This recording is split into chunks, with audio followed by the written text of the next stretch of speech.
What is up, everyone? Welcome.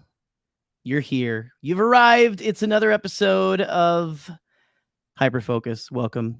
Yeah, guys, listen. It's been a long time coming. Tonight's episode, and you know, I know I didn't get to make like an actual Alden opening and everything like that, but it's okay. He's had his opening already. He's fine.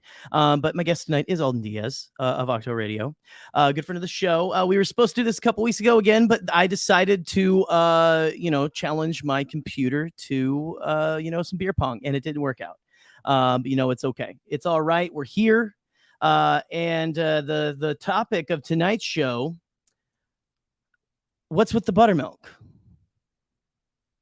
The Jared Bachman Stubbs story. Let's see, Jared, my friend.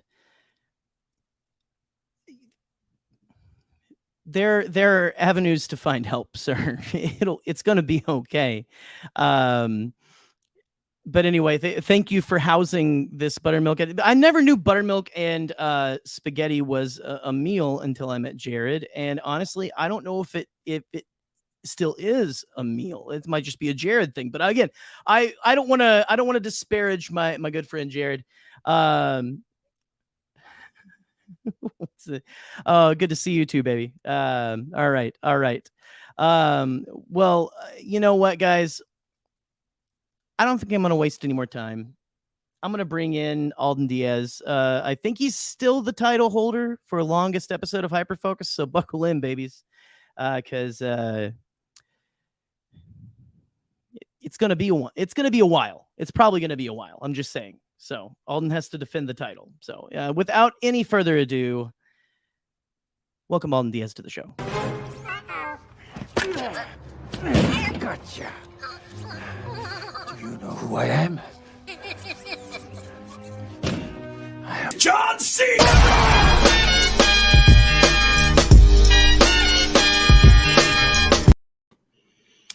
Hello. Let's see here. Baton Rouge, Louisiana. Oh, Catherine. Hold on. Oh, hey, I'm on. Sorry, I was just reviewing this beautiful save the date for a couple people that don't really matter. Who cares about these people? It doesn't matter. Yeah, who cares about those people? Yeah. Yeah, I love the John Cena intro, by the way. I appreciate that on a deep level. Well, I knew that you would, and that's why I decided that over the guy in the holy piece of shit and everything that he has, in the toilet. Right. I figured you would appreciate that better. But no, I was gonna pull you up full screen there so you could go ahead and just give out Scotty's address for everyone to come to the. I should. Everyone is invited. I'm sure Scotty's okay with it. It says invitation to follow, Catherine and Scott. We can't wait to celebrate with you. Bring anyone you want.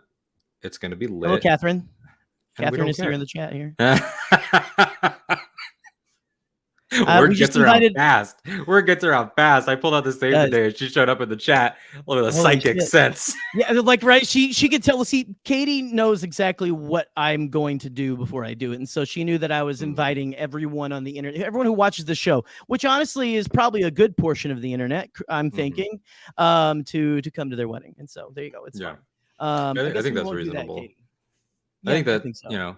It's going to be a weird mixture of like middle-aged men that are past their prime already, and like middle schoolers that really want to be middle-aged men that are past their primes. People showing up like, Mr. Jarrow, it's going to be great. So that's going to be exciting. Oh yeah.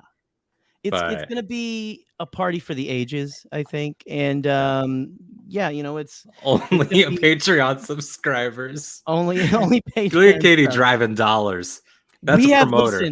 That's a promoter Katie, right there. Katie, that's a great thing because we were just about to announce our new Patreon tier for I think $50 a month. The holy matrimony tier. Yes, you could come. Yeah. You could whisper in my ear the things that you want me to say as the officiant, and I will say them to Scotty and Katie. So that's And then for like a $200 donation, you can toast them yourself. Exactly. Yes, and you can say whatever you want. It's fine. Like we're down for anything. Yeah. No safe words, no nothing. It's all good. 100%. Anyway, safe words are unnecessary in this venue. I'm happy to be here, Absolutely. man. This is exciting. Since the last time I was on Hyperfocus, it was a different world. We associated with different people. And since then, I've had a couple mental breakdowns. I've had my career Right. ebb and flow. Mando's thriving, though, over here, letting out his little That's puppy, good. his little woofs. He's thriving. Let's see He just had a here. big adventure and everything too. So yeah. Yeah, he did. He did have a big Yeah. adventure right before the show. He was very much annoying me, his father. Let's see Mhm. here. What else has been going on? Because you asked me before, what do you want to talk about? And I think we You both got were in nothing. the mood. Yeah, I'm a fraud. I just had nothing. Notoriously, if there's anything I'm known for on the internet, it's not having much to say. Yeah, Never that's expressing myself like and half the not being internet watched thorough. the show. You're known for keeping your silence That's right. on many topics. That's right. Yeah. Absolutely. Notoriously, I just hang out and like other people's tweets. I never write any of my own. But yeah, so I think that we decided to just sort of tee it high and let it fly, as Ken Knapsack always tells me. Yeah. When we have no plan. There you go. The legendary Ken Knapsack letting us. Okay, we're doing it Ken style here tonight. That's right. Baker, I'm sorry. This is Hyperfocus. And Scotty, welcome to the show. Yes, Mr. Jaro. Mr. Jaro is working with his students here. Yeah. This is a field trip. This should count for credit, by the way, Scotty. Lauren, I'm joking, but I mean, we'll have to see who Mr. Jaro. I don't blame more her. People get invited to the wedding every day, though. I don't blame her for thinking that he's crazy enough to actually do that. There's precedent for that behavior. Absolutely. But yeah. Right. Katie and I are about to watch Rings of Power. Oh, good. Very good for you. Enjoy it. Yes. He's either really gonna dig it or he's gonna hate it. Because if he hated Light of the Jedi, it's that same sort of optimistic, golden sort of like everything is a bit higher and purer and all that stuff. Yeah. And I wonder if he'll dislike it for the same reasons. Right. It'll be very interesting. You're speaking a language that Scotty doesn't understand if you're talking High Republic. Okay. Yeah. I mean, we just gotta, we gotta be careful. We want to make sure that we're not talking above anyone. But anyway, we love you, Scotty. Enjoy Rings of Power or don't. Just now there's an auction happening in the comments right now. I don't know if you noticed that. They just broke out. Started at 20, we're already at 35. To have Jared scream Elfrona during their vows. A crisp 20. Oh my goodness. Okay, what do we got? Highest bidder. Eli Everyone keep adding the Goof's offer. 35. Big Chungus has arrived in the chat. Here we go. Big Chungus, Team Big Chungus, baby. My goodness. Well, anyway, here we go. Team Big Chungus. Yes, we have half of Team Big Chungus up here tonight. So that's it's good. It's good. But Scotty's wedding and Jared auctioning off his himself, like selling himself out. It's all nonsense. Like who cares? We're here for this conversation tonight. And listen, I'd be remiss if I don't ask you the question, even though you've been asked it before. But again, like you said, there's been a lot that's happened between now and then. So Alden, what have you been hyper focused on recently? Pain, dread, depression.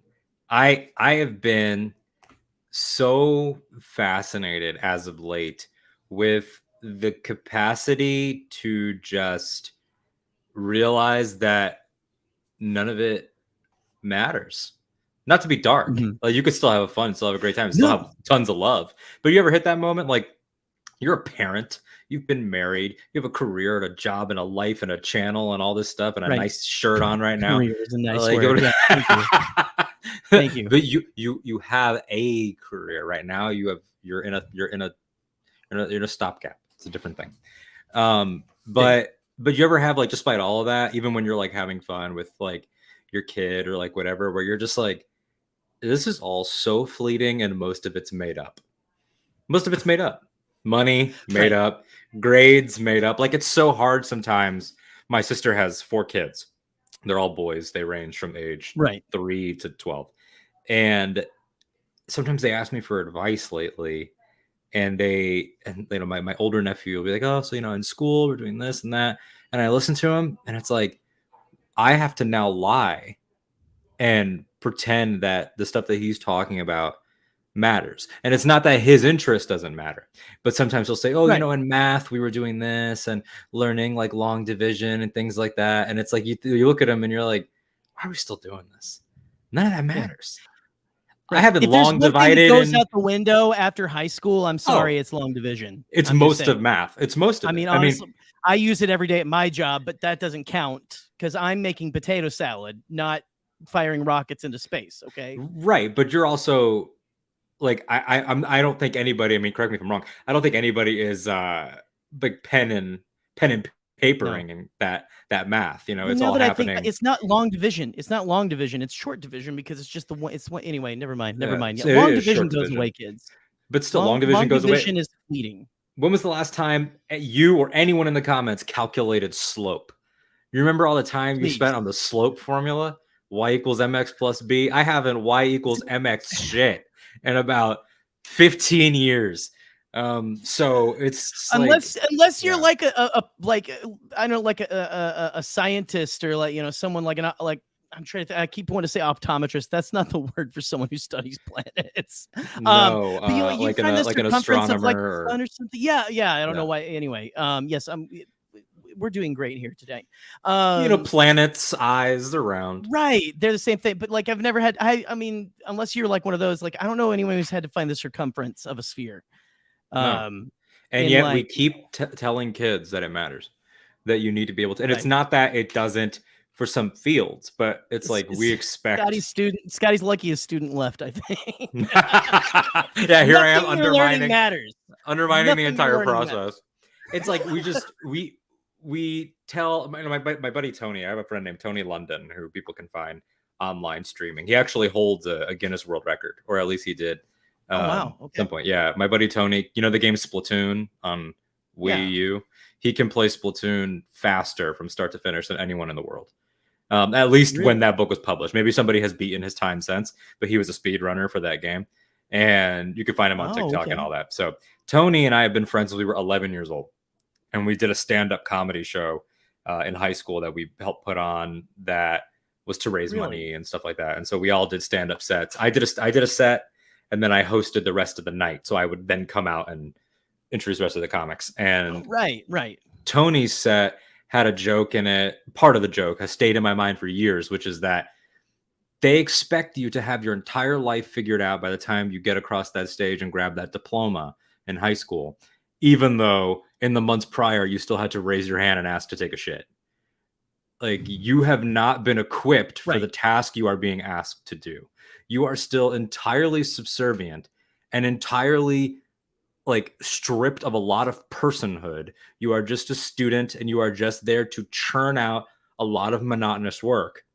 But then when we want answers, you better have answers, which is why, you know, I know that Eli, a friend of our shows, is in college right now, and he was talking about his school. Like, you don't have to declare your major until you're like the end of your second year, which like is really healthy, and that should be happening, because I could like very rarely has anyone in my life done the thing that they said that they wanted to do.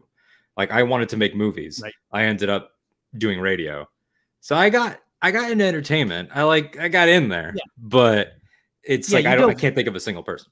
I cannot think of a single person that has been able to accomplish either a childhood dream or a goal or anything. People a lot of times just end up selling out and, you know, being in a fucking accountant or something, which no shade to them, but still. That's, I mean, eventually you kind of pack up the dreams, because then everyone like they gas you up until you get again past that diploma, and then they go, listen, you're gonna have to pick a day job because the X, Y, or Z ain't gonna pay the bills. You know, my degree is in something I don't even believe in anymore. You know, like I got is interpretive dance and biblical studies. Oh, okay. Right. Yes. No.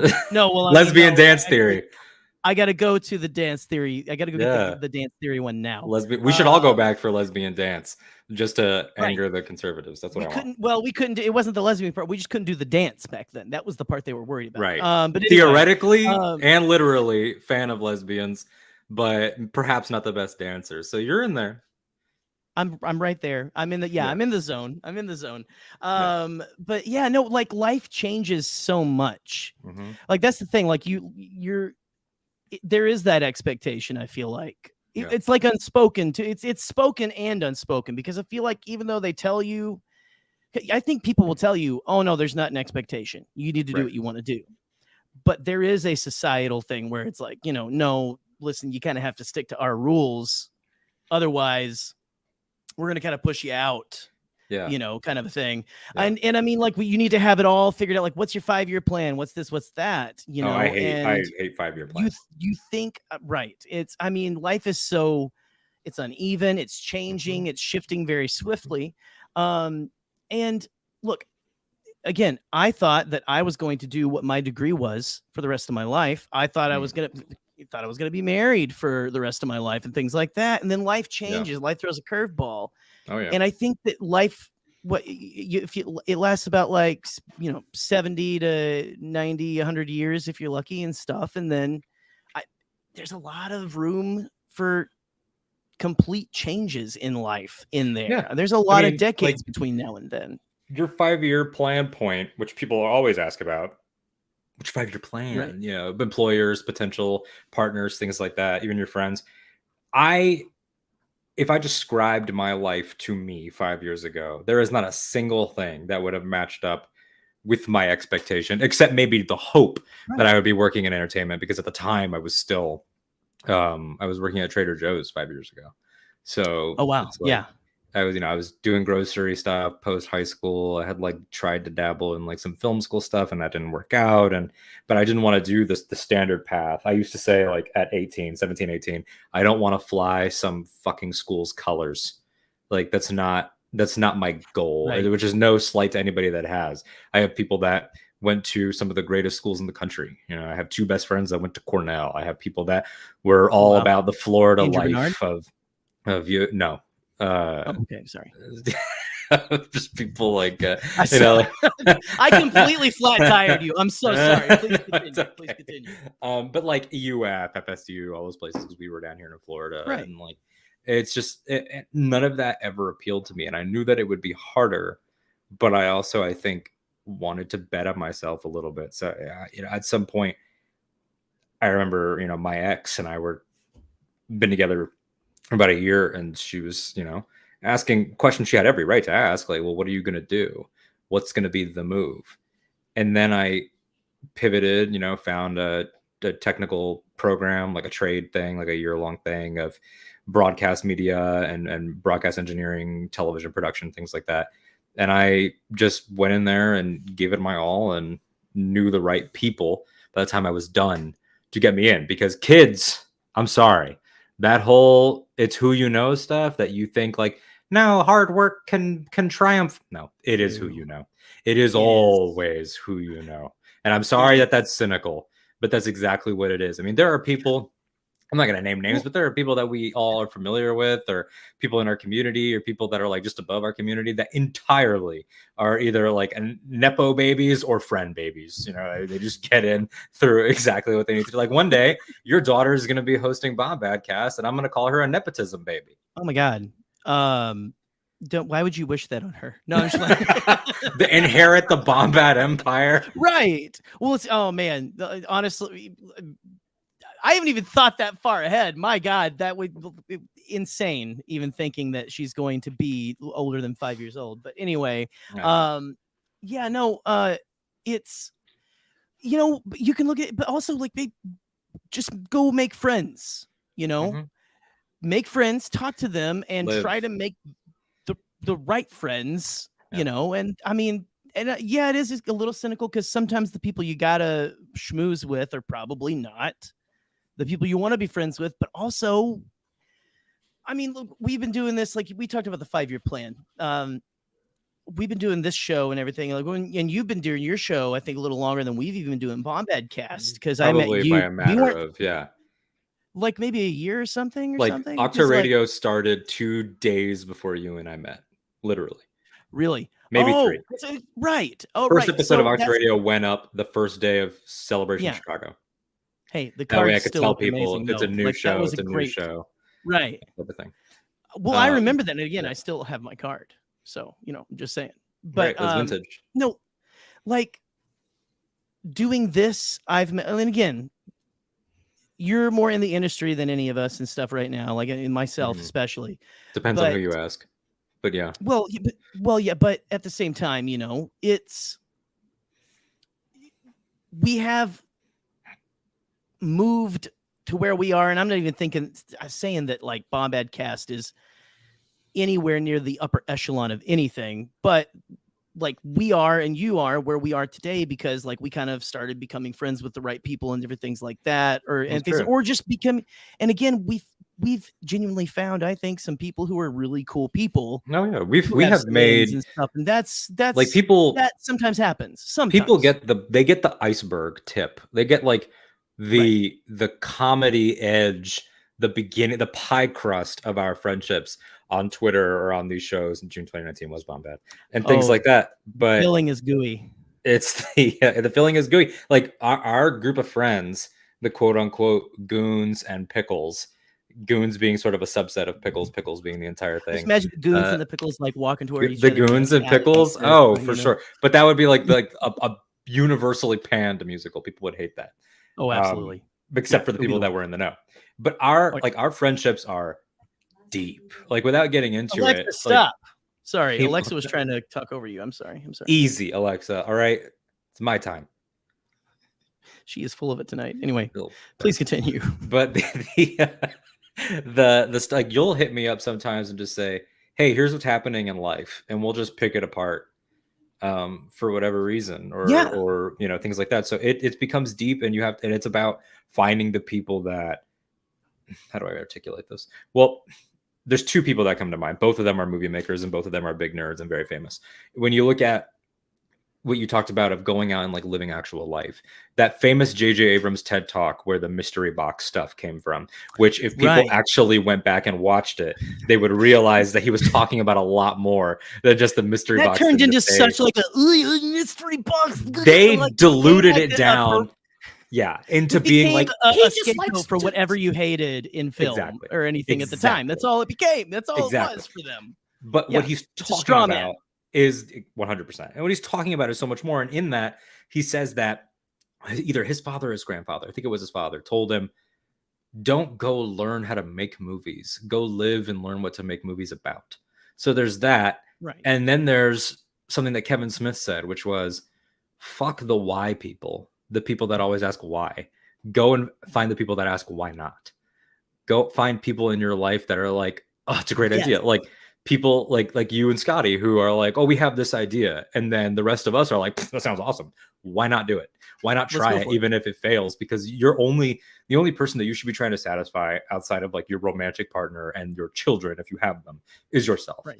And it has to be completely self-serving. And that's not to say self-serving in the sense of go out and make these friendships for benefit, but you have to lead with an open heart to make organic friendships first. You can find the people on Twitter and Instagram that are completely, utterly social climbing.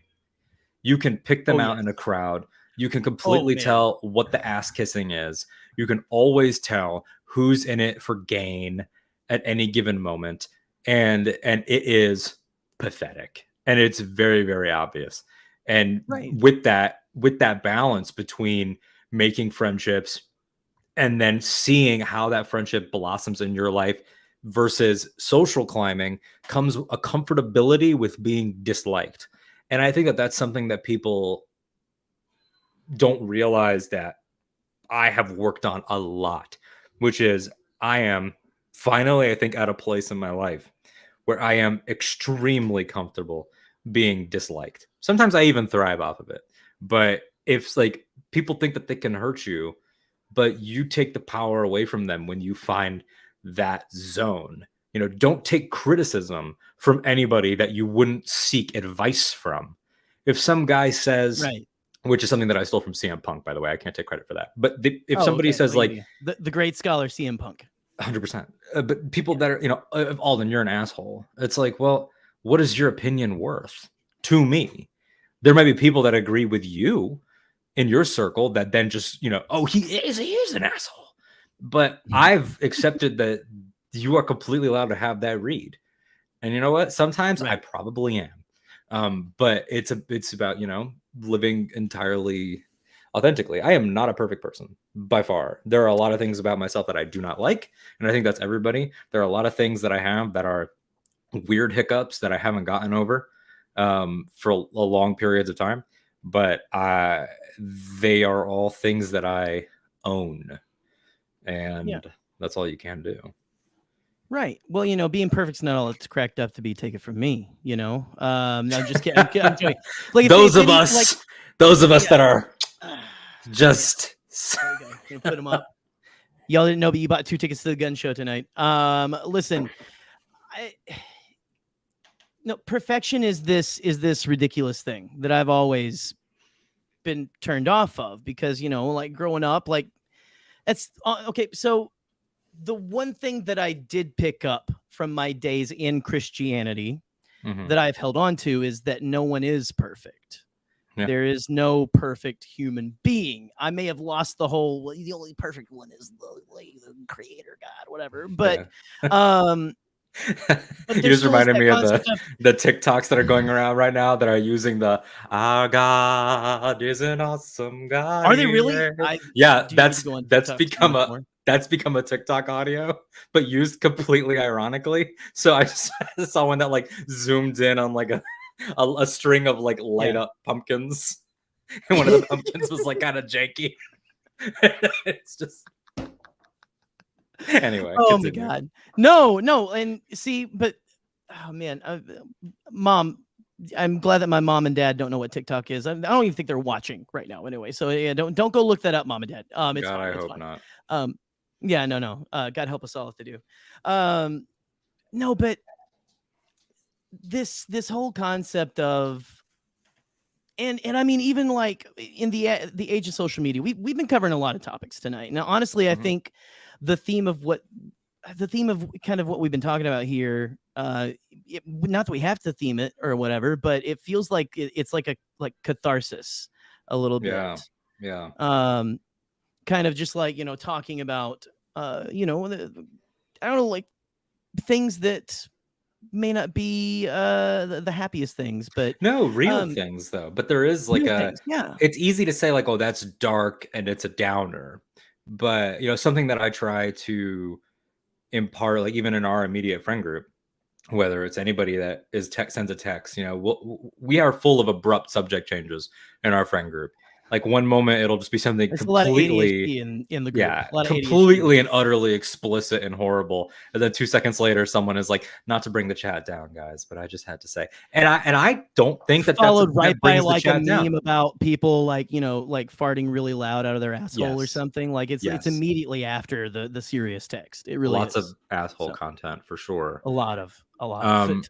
But nobody should feel like bad for bringing things down, and that's something that we've definitely like stigmatized in our culture, is that we make people feel bad for feeling bad, which is just the most baffling and awful. Like we've taught people that happy is correct when that's not true.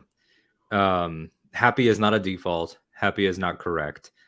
If you are existing, you will feel a multitude of things all at the same time. I mean, I've been at some of my lowest points, but still had moments like I remember one time I got fired from a job for standing up against a racist manager, and they fired me. Wow. And spoiler alert, I sued the company and I won a lot of money. But at the same time, it was I don't think I'm allowed to get into too much of it on camera. I didn't mean to be all like, oh nice, like no, it is oh nice. It is 69 joke or something, but it was oh nice. It totally is oh nice because they deserved it. But absolutely. At the same time, then I lost my job, then I was in a legal battle, then it was extremely like depressing and all that stuff. But at the same time, I had something like the last few episodes of Star Wars Rebels, which helped get me through that final stretch of the final season. And there, you know, I was talking to my mother about it the other day, just about like the concepts of like, how do I say this without like saying something that could potentially get the video flagged, of like the concept of like checking out early. You know, the concept of like, you know, kicking the bucket on yourself, you know, way before your time, and how I've never personally had those impulse thoughts, those intrusive, like I might just end it all thoughts. And I think it's because I am a creature entirely motivated by two things: spite and FOMO. I will. There are days where I'm like, I want to quit. Powerful forces. Truly, like I want to quit the podcast. I'm sick of this. I hate content. But then I'm like, no. But if I quit, they win. And then so there's that element. But then there's also things like I said to in this conversation with my mother, I said, Mom, I can't, you know what, myself, because I got to find out what happens in Mando season 3. And she just looked at me like, I don't mean to minimize that either. But it's true. I mean, life is not, it's both ultra mega serious and not serious at all. So none of these to me are dark topics. They're just topics. Well, and again, I think that it's very healthy. And some people, you know, I think if you don't like to talk about these subjects, that's fine. You might come to a point in your life when you want to. We all deal with things very differently, but I think that it's also a very healthy thing for a lot of people to do, is to discuss kind of dark subjects and everything. Like one thing, it helps, like for someone like me, because not to, again, Alden, I believe that you and I think a little, we're a little on the same wavelength when it comes to kind of like this cathartic, you know, kind of talking about like darkness and things like that. I think it's very healthy for a certain subset of population, or like it could be healthy for a lot of people to kind of throw off the societal like chains of, oh, this is, you know, we don't depress. You're going to make me depressed by talking about this kind of stuff. But it helps people who are like in maybe the mindset that like I or you have been in before. And most of us honestly get into. It helps people feel like they're not alone. And 100%. Honestly, that is, I think, worth that's worth the whole process and everything. That's the main thing right there, is you want to, the reason why I talk about the things and I'm as open as I am on any of our shows is because I have been told by people like, hey, I appreciate your openness. Like you really like, you know,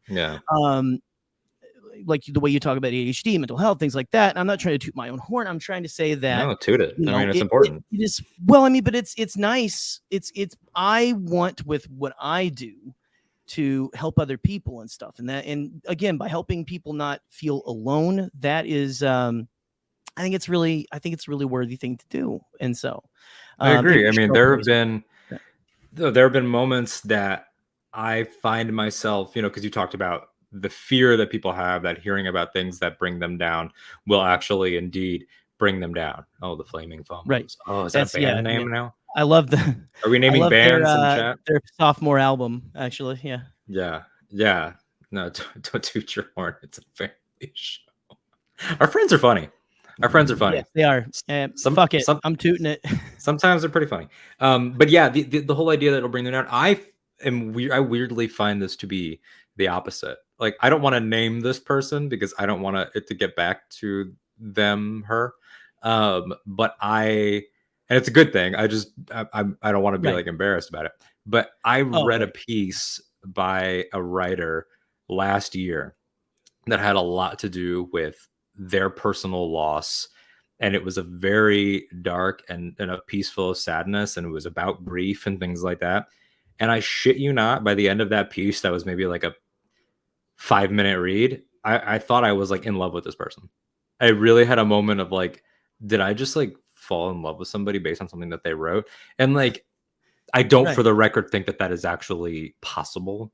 But it was a profound moment of humanity. Profoundly made me feel something. And I was like, oh, this person gets it. Gets something. Is able to take immense pain and turn it into something that is completely accessible, but also accessible, universal, but still relevant to art and all this stuff. So it was like, you know, I am more attracted to damaged people, I think, in a certain way. Like I used to call my lunch table in high school the island of misfit toys. I am an old romantic. I'm a very huge romantic person. And like, I mean that like romantic, but also just like classically romantic. Like I like big gestures. I like drama. Yeah. I like things like that. You know, I once old went school to stuff. I once flew to Chicago just to take somebody on a first date because they were far away. Yeah. That's wow, that's very romantic. It didn't go well. But but cool. still, hey, you did it though, and that's the. But yeah, no, it's when you think about connection and everything, you know, and the way, like, again, like that's what we all crave eventually, you know, like I'm going to amend what I said earlier, where I said that I don't think everyone kind of feels the way that we do. Right.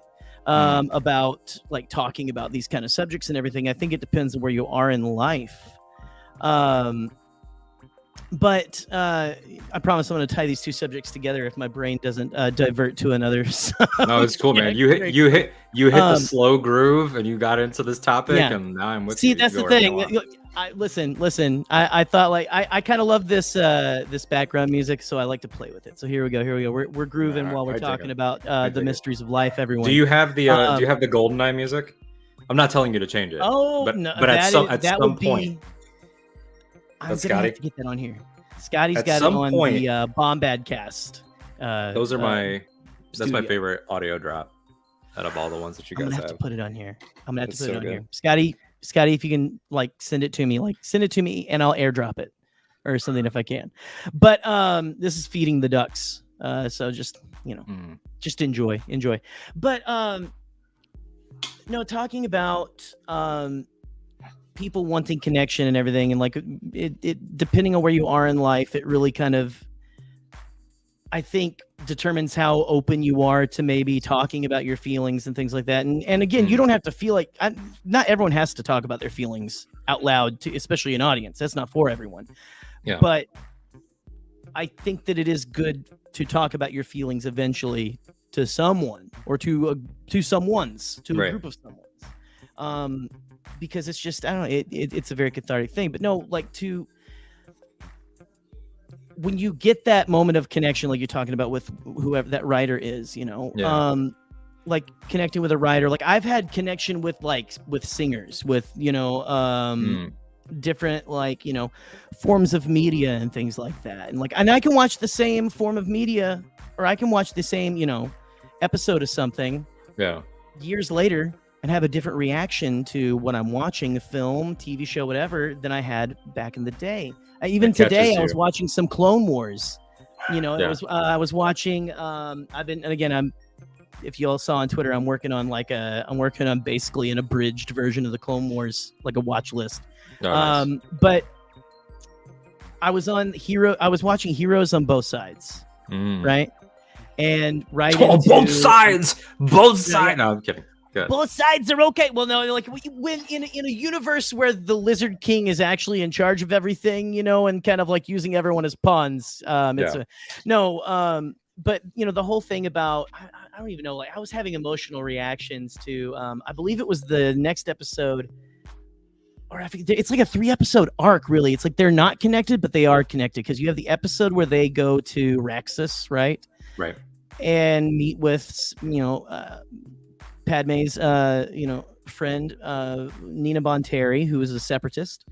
Then you go the next episode. There's, I don't know, basically, Bale is supposed to give a speech and gets knocked out in the last minute. And Padme's got to give the speech now. And she's trying to figure out, what can I say that will sway people? It's like it's a choice between, they're voting on like, hey, because of all this separatist stuff like that's going down in the last couple episodes, you know, we're gonna like throw more money into making more clones. And she's like, what can I do? And like the whole concept of that her handmaiden Tekla talking about how her the war has affected her family and everything. I was tearing up just, and again, not like that I didn't before, I was heartless before, but just especially with recent events and everything. But just like, anyway, that's neither here nor there, but it's just like media and different things can affect you in different ways. You can have that connection with people and characters. Well, it catches you at the right time. You know, it finds you. and it'll find you again. And there are things that I didn't like as much as a kid that I didn't understand. Deep, funny, dark, sexy, like whatever it is. It could be anything. Like as a kid, I didn't think Seinfeld was funny because I was a child, and those are mundane adult things. This and I show's thought about it nothing. was I don't get it. exactly. And you don't get that. You don't get that that's intentional. I thought it was boring when I was a kid. And then at some point in like early high school, I saw the DMV episode with George's Twix bar, where he does an investigation of as to who ate the Twix. And I remember just watching that and being like, this is a phenomenal piece of art. Like this is an incredible experience. And that happens all the time. You know, we've all gone through our phase of like, and I'm sure you were there with me because we have a lot of the same music taste, but I'm a rock guy. You know, I don't do rap or pop or country or any of that. And then you realize that that's the dumbest way to be. In college. That is the dumbest way to be, because there's so much good all over. We're gonna change. We're gonna change to a little. Here we go. Let's get a little. Oh yeah. Like just a couple dudes hanging out. What's up? 80s wrestlers now. Yeah, that's good stuff. I don't know if this fits the topic or whatever, but anyway. No, who cares if it's the topic? We're vibing. But yeah, I mean, it's an interesting. And by the way, sorry for the dogs barking. I think there's rain or something. It's okay. But there's a certain there's a certain element of like. Oh, I'm sorry. Padme's goth girlfriend. Come on, Brian. Are you talking about Tekla? I'm sorry. Please continue. No. I'm just trying to remember what I was saying at that moment. Yeah, I mean, there's a certain element of like accepting that you are changing and that things are going to change around you. Like you look at something like Thor: Love and Thunder, which we both loved. Do you think that you would have loved that nearly as much 10 years ago, before you like had a kid, before certain things in your life had happened or not happened? The messages that Star-Lord and Thor are talking about I would rather feel shitty than feel nothing, and things like that. That's the kind of stuff that only hits at a certain point, and it should, which is why it is, and people can quote me on this, reviewing things immediately after they happen is the dumbest thing, and we all do it. I'm guilty of it too. I'm guilty of it because that's you were on our show that night when we talked about Thor: Love and Thunder, right? Or was that for another? Yes, I was. Yeah. And that proves the point. I fully acknowledge the hypocrisy of me saying this. There's a lot of talking. But these shows require us, the algorithms things require us that if our shows are going to be seen, we have to do that shit. No episode of any of my shows ever does as well as the seasonal episode discussions. My Mando and Obi-Wan discussions and Book of Boba Fett discussions have more listens than any of my interviews, because people want to be told what to think. And I don't like that. I'm a part of it, and I really don't like it because it's stupid. Because your relationship with things always evolves and changes. If you had caught me in summer 2012 coming out of the theater of Dark Knight Rises, I thought I had just witnessed one of the greatest things that had ever happened. Less than 24 hours later, I was like, I don't really think I like that. And that's because euphoria and like the changes that happen, like I've alluded to this a couple places. I'm gonna be at a premiere coming up for something that we're looking forward to. I'm not going to trust my opinion of that until I come back and watch it alone in the room with my own thoughts, because the glitz and the glam and the pizzazz and the splendor, all of that changes your opinion. I mean, if somebody wines and dines you before something and it's like, oh, Mr. Cable, like, don't mind if you do, like with a bunch of hors d'oeuvres, you're gonna be like, this movie's awesome. But that's has nothing to do with that. It's all about just because you're wine and dine doesn't mean you're gonna get 69 kids. Just saying, No, let's just say. But God, if only that were true. I'm sorry. That would be, if the laws of the universe were different. Sorry. I'm sorry. Listen, again, Scotty students, please, this is not the show for you. But Scotty anyway, students, man. Those kids are the future. They are. I worry for the molding future them. We're molding young minds. But no, like, the whole concept of like, and I get what you're saying. Like, there's a lot of people who they're just trying to work the algorithm, and to an extent, if you want to be successful at what we're doing, you have to play a little bit of that game. You have to play it. But I don't I know the people you're talking about, the people who go to content to find it's the geeks and gamers style people, not to say the name who should not be mentioned. Huh, but it's the mindset of like, I want to grab these talking points from them. I'll listen to the conversation once and grab the big bullet points, and that's what I'm going to throw at people on the internet and just in my random conversations. And there's that, and then there's also, because like I'm kind of a person who I like to hear different thoughts on things while I'm deciding how I feel about it, kind of a thing. And I think there's that, and then I think there's I'm coming into this to just grab my bullet points and get the hell out of there, because that's, and I know that's not what you're talking about, but like there's this whole thing about, I don't what, oh God. Forbid me of using the marketplace of ideas metaphor or whatever. I'm sorry. I brought out the libertarian catchphrase. I'm sorry. Jared just exploded wherever he is. He's dead now. The free marketplace of ideas. No, but like in this existence as human beings, as beings one with the other. I don't know. Like I think we need to be, again, not listening to everyone, but we need to make sure that we need to have our bullshit detectors on high, but also I think be willing to listen to different points of view, because I mean, that's how you see things from a perspective that you don't have sometimes as well. Yeah. So. And that's the thing. Looking for perspectives you don't have is important. Critics, like for us, it would be critics of color. Like, because I'm Puerto Rican, but I'm white passing, so I haven't had that. I haven't lived that. I've benefited from the fact that I look like a white guy. But the women, LGBTQI plus people, the trans community, the fucking the critics of color, critics that are disabled, critics, like it goes on and on and on. Finding those opinions is very valuable.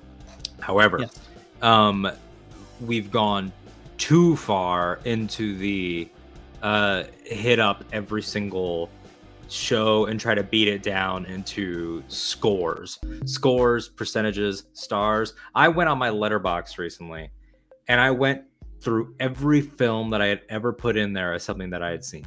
It just took me like an hour and 40 minutes, and I removed every star rating that I'd ever given it. And I felt so good, because you cannot quantify art that way. It does not make sense. It is not math. Right. It is not science. It does not matter. There is no. If somebody says like, oh, I think that Revenge of the Sith is like an 8.6. What the fuck are you talking about? That makes no sense whatsoever. Right. That is the dumbest. Like it's trying so hard to find like some level of esteem that does not exist. Yeah, and it frustrates me so much. It's finding an angle with which to push a conversation down a decline, like down a steep incline. That's what you're trying to do. You're trying to start a conversation and or a fight. You're trying to get clicks, and it's frustrating. It's frustrating for sure. But like I put out a tweet the other night, I think, just kind of like I don't like we do best favorite most fun here on the Bombad Cast. God forbid me call it a network, but whatever, this YouTube channel. And I like that better than like hey, we're doing a ranking or whatever. I think that's more pure. But I did a tweet the other night, where I kind of made fun of that whole like concept. I put like a bunch of like, here's my Star Wars movies. It was like a couple of Ernest movies and stuff, like Ernest Saves Christmas and shit like that, and just like a bunch of bullshit, because again, it is just, and again, it's your opinion. That's great if you want to do that, fine. But like you said, like it doesn't matter. It's not quantifiable. Like art, I hate when people are like, this is just no holds barred. Just this is just not right. This is just dumb. I don't like this, and so it's very frustrating. But there's a freedom, I think, in that people like they could live such a more peaceful existence if they just said, I don't like this, and then moved on with their life. But they become obsessed with it, they start to say, frankly, bullshit, lies. Like, this movie sent me into a depression. You've never felt depression if a fantasy film can send you into what you think is one. That's not a thing. I'm sorry. And if anybody's like, he's devaluing my experience, yes, I am. I am devaluing it because that's not a thing. I'm sorry. Yeah. You are insulting people that actually are facing struggles every day by doing that. And you can just move on. Like, I think that the Snyder DC stuff is garbage. But I don't go and tweet that because why am I going to make that my presence? So you can make a choice and just say things. And when we to tie it in with the scores, when we throw it into the score stuff and the stars and all that and the percentages, it's as if to say, like, I'm planting a flag on this level of quality. Wait, hold on. Right. Pull up Kelly's comment. Oh, here, Kelly. What's up, Kelly? That's the only acceptable score. Yes, that absolutely. I will accept. Like and subscribe. Hit the bell for notifications, everyone. I take it all back. Yes. I take it all back. Thank you, Kelly. Yes, yeah, no, Kelly. Good to see you. By the way, little sizzle here. We're going to be having Kelly on in the coming weeks, so just just stick around for that, kids. Stick around. Bombadcast. Hyperfocus. We're going places. Kelly Knox. Noted author Kelly Knox. Let's talk about Kelly Knox for a second. Author of Please, let's do more Obi-Wan. Let's bring your comments up again. Here we go. You brought this on yourself, Kelly. This woman is so smart and so funny that it legitimately, like, I feel like she's wasted almost on Twitter. Wasted by us collectively. Like, we're like, oh, she does puns, but it's like, you know how hard it is to make a pun entertaining? You know how hard that is? To make multiple ones a day and consistently. Like, there are people that like try to do a pun, like your dumb uncle or your dumb aunt or something, and you're like, that is useless. That is in fact the death of comedy. But to do it in like for a niche audience too, and always hit, that's a powerful skill. And right. She's a great author. She's a great person. She has given me very valuable advice and has heard me rant about things in private, and just a good person all around. And so you got to give people props in this space. Yes, absolutely. And again, Kelly Knox, welcome Kelly. I'm glad you came to see what you would be in for. And also I'm going to say, Kelly made my day at Celebration. She popped out of nowhere, gave me a hug and ran off. It was the best moment of my celebration. So anyway, she does give a good hug. Great. She does give a good hug. Yes. And that's also a skill. We're not gonna, Kelly. Stop. But there are people that give terrible hugs. Right. That pull you in too much. Oh, you know what I hate? And now that I'm gonna say it, everyone's gonna do it because they think they're so fucking clever. Oh shit. I hate a hug with an aggressive backslap. Oh, I went to a Bible college, so I had a lot of those. Right? Yeah. Like the love you, brother. Bam, bam. Like, it's like, I'm gonna try to let me crush your rib cage. It's like, just because we're at Bible college doesn't mean I want to die for your sins. All right, calm down. Like, you broke my L2 vertebrae. I'm not trying to. Yeah, I got a slip disc because of how much you love me, you jackass. Yes. Yeah. It's like those. It's like when little kids like love a kitten or a puppy so much they want to squeeze the life out of it and stuff. Which, I mean, thankfully they're not that strong. But like it's like one of those things. Like you listen. It's like of mice and men. You really gotta. You really gotta put the brakes on. Okay, you can't absolutely just crush the life out of someone because you love them so much. Handshakes are also a thing that can be overdone, but also criminally underdone. An undercooked handshake, right? Like one that like a fish hand, like a pathetic ass fish hand. Listen, oh my god! I was in a Bible program back in college and everything. Again, those days are way fucking gone. But no, you go to funerals and different things and different, like you meet all these older people in that community, and like I have gotten some wet fish handshakes, like dead fish in your hand, and it's like, what? Why is it so cold? What's happening here? Yeah. Are you okay? You have do I need to call the hospital? Michael also gives great hugs. Michael says, but you know what? I'll tell you this. To quote Kelly, stop. I'll be honest. Michael does do a backslap, but his is not too hard. It's more endearing. And I know this because when CM Punk, tying it all the way back in, when CM Punk won the AEW World Heavyweight Championship, it was on the Sunday night of Celebration in Anaheim, and I locked eyes with Michael as he was walking toward me in the Hilton, in the Hilton lobby, and was like, CM Punk won, and he gave me a hug and he slapped my back. But that was more like celebratory, and it felt right. Right. But the people that just do that all the time with a lot of strength, that's dumb. But handshakes. Yeah. Handshakes Alden should has... be. Go ahead. Go ahead. Well, I said Alden. I meant Michael has the I think energy of a dwarf from Middle Earth, right? Like, even though he's tall, welcoming you into his home and everything. You know, but both exactly. Yeah, it's just like welcome, friend. That's Michael's energy. So, but anyway, please handshakes. But handshakes. It should be, like the old cowboys. They gave you 80% of their strength because you never want a man to know how strong you really are in case you got to fight him later, that type of thing. But you want to go in full on businessy, 2 to 3 shakes and it's over.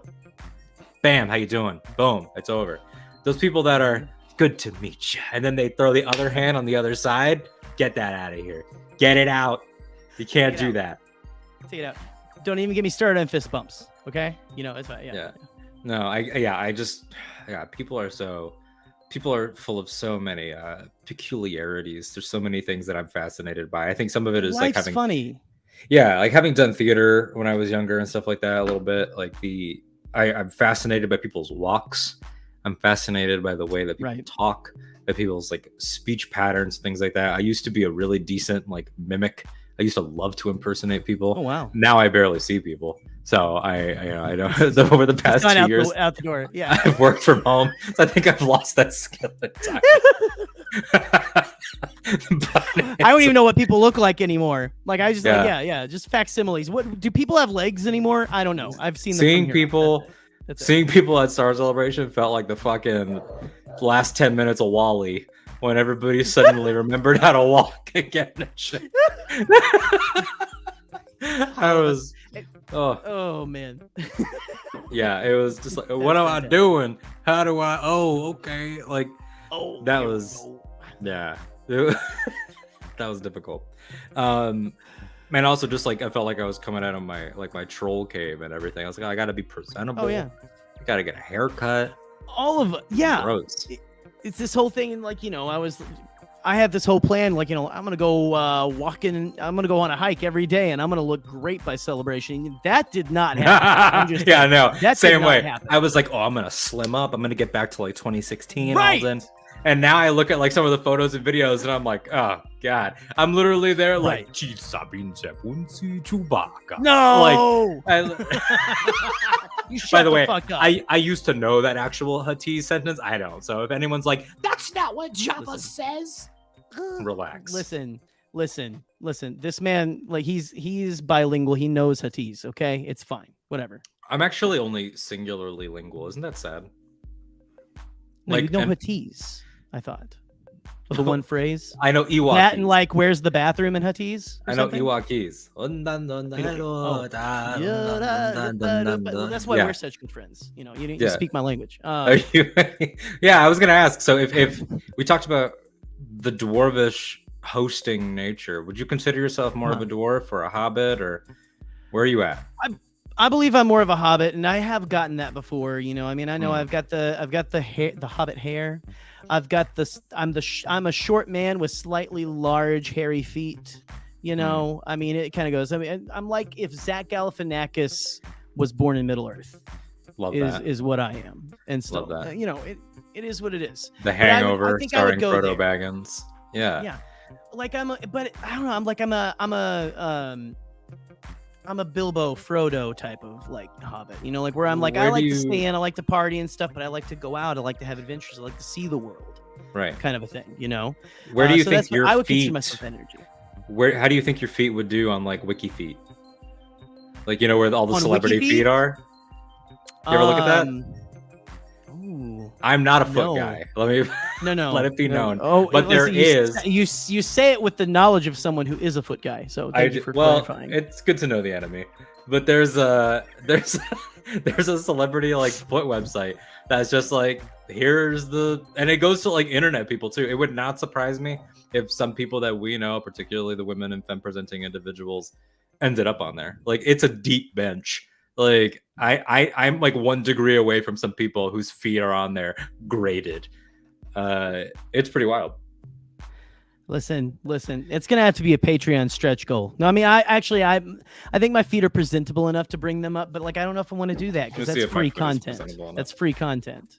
No, I don't know if Alden does, maybe I will. Listen, you guys got to like get more people in the stream here or something. Like, you got to like bring more people here, or we got to get another like 10 subscribers to our Patreon. Yeah. If we get 10 subs in the next 5 minutes, a foot will be shown. Who knows whose it'll be, but there will be a foot. You know what? Let's make it more doable. 5 subs. 5 new subscribers in 5 minutes. Yeah, that's fair. 5 new subscribers, 1 per minute.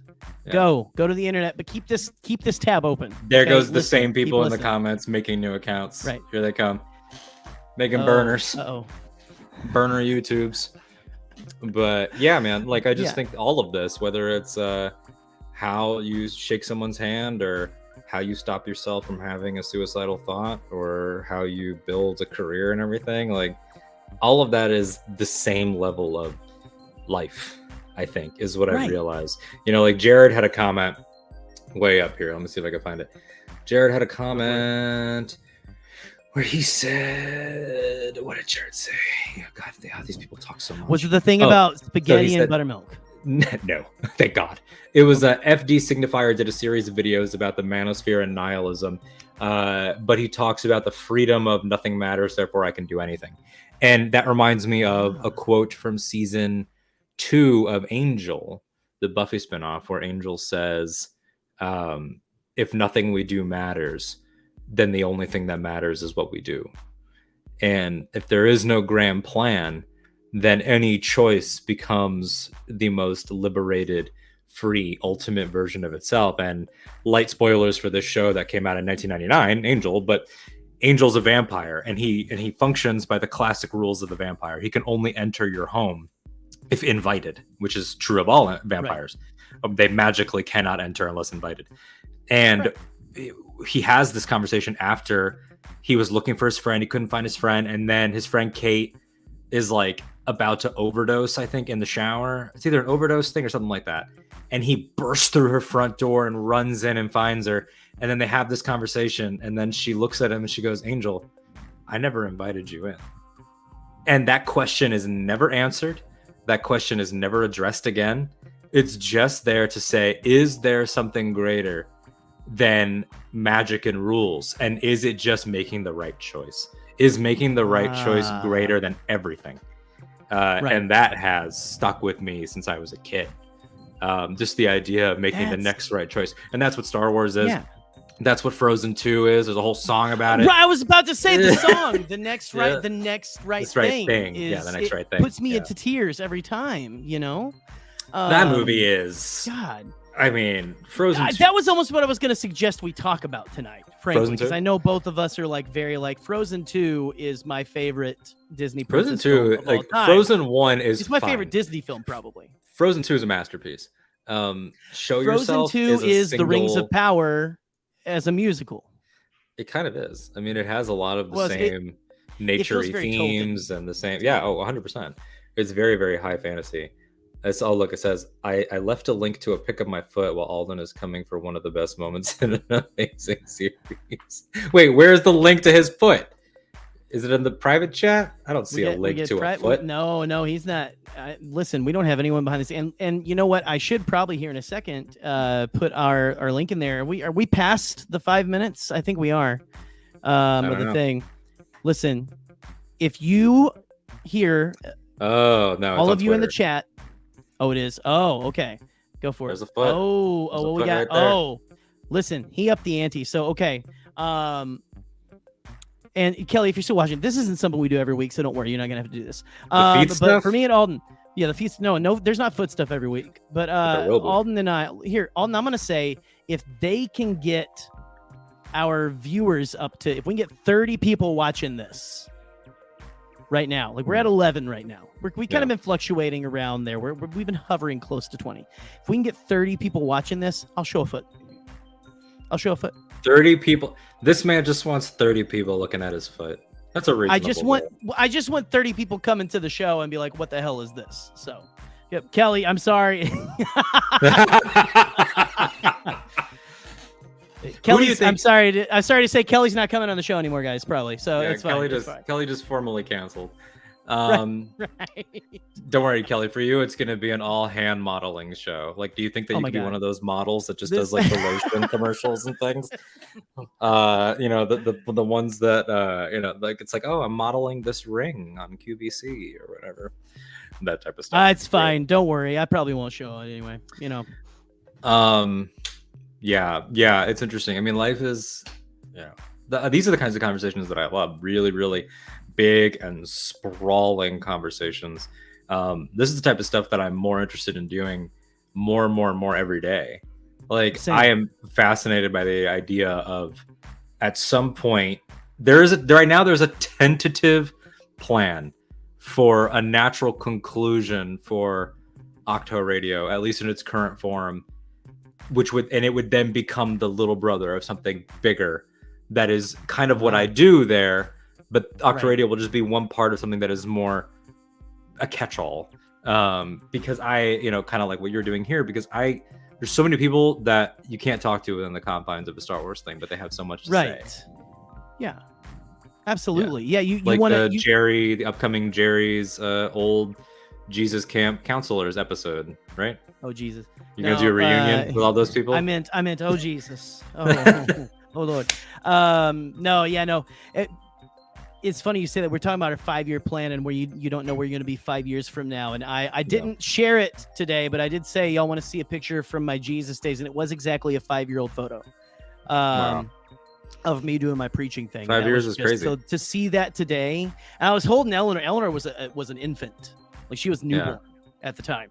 And just to see, it's weird looking back. It looks like looking into another life and things like that. So, but no, I love talking about stuff like this on here. I love, like you said, like this is why, again, I do this show, because I love talking about Star Wars. I love talking pop culture or whatever, but I also really enjoy getting to know just people, and what if I can say something less cliche than what makes them tick.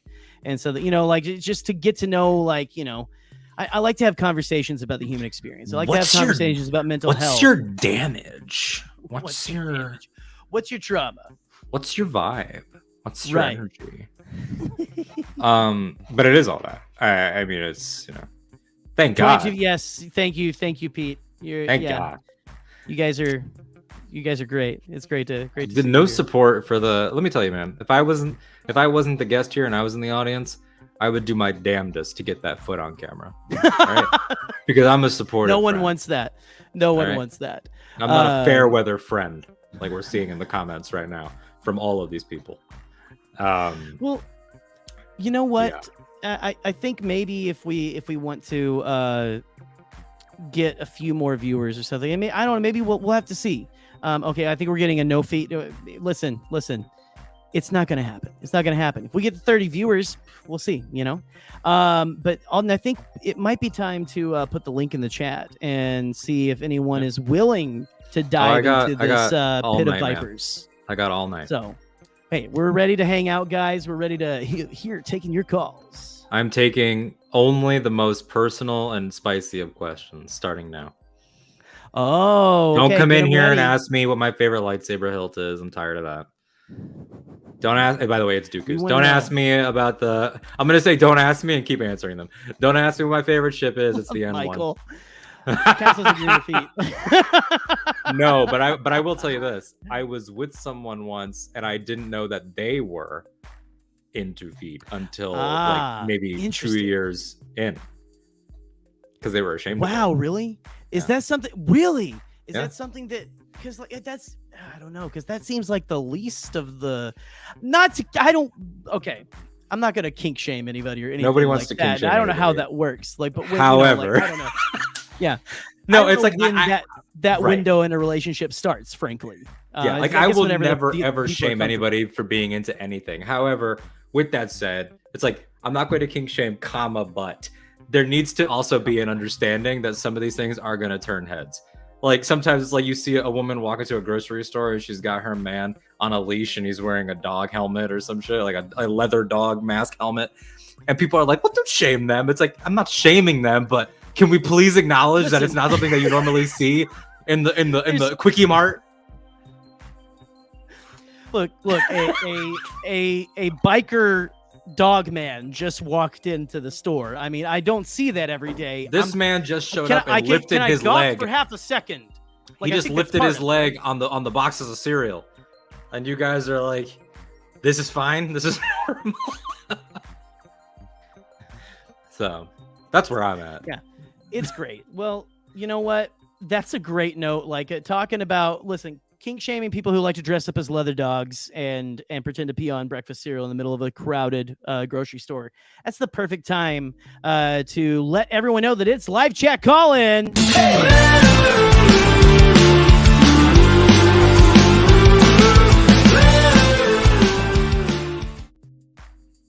I really like all the music. It's good, isn't it?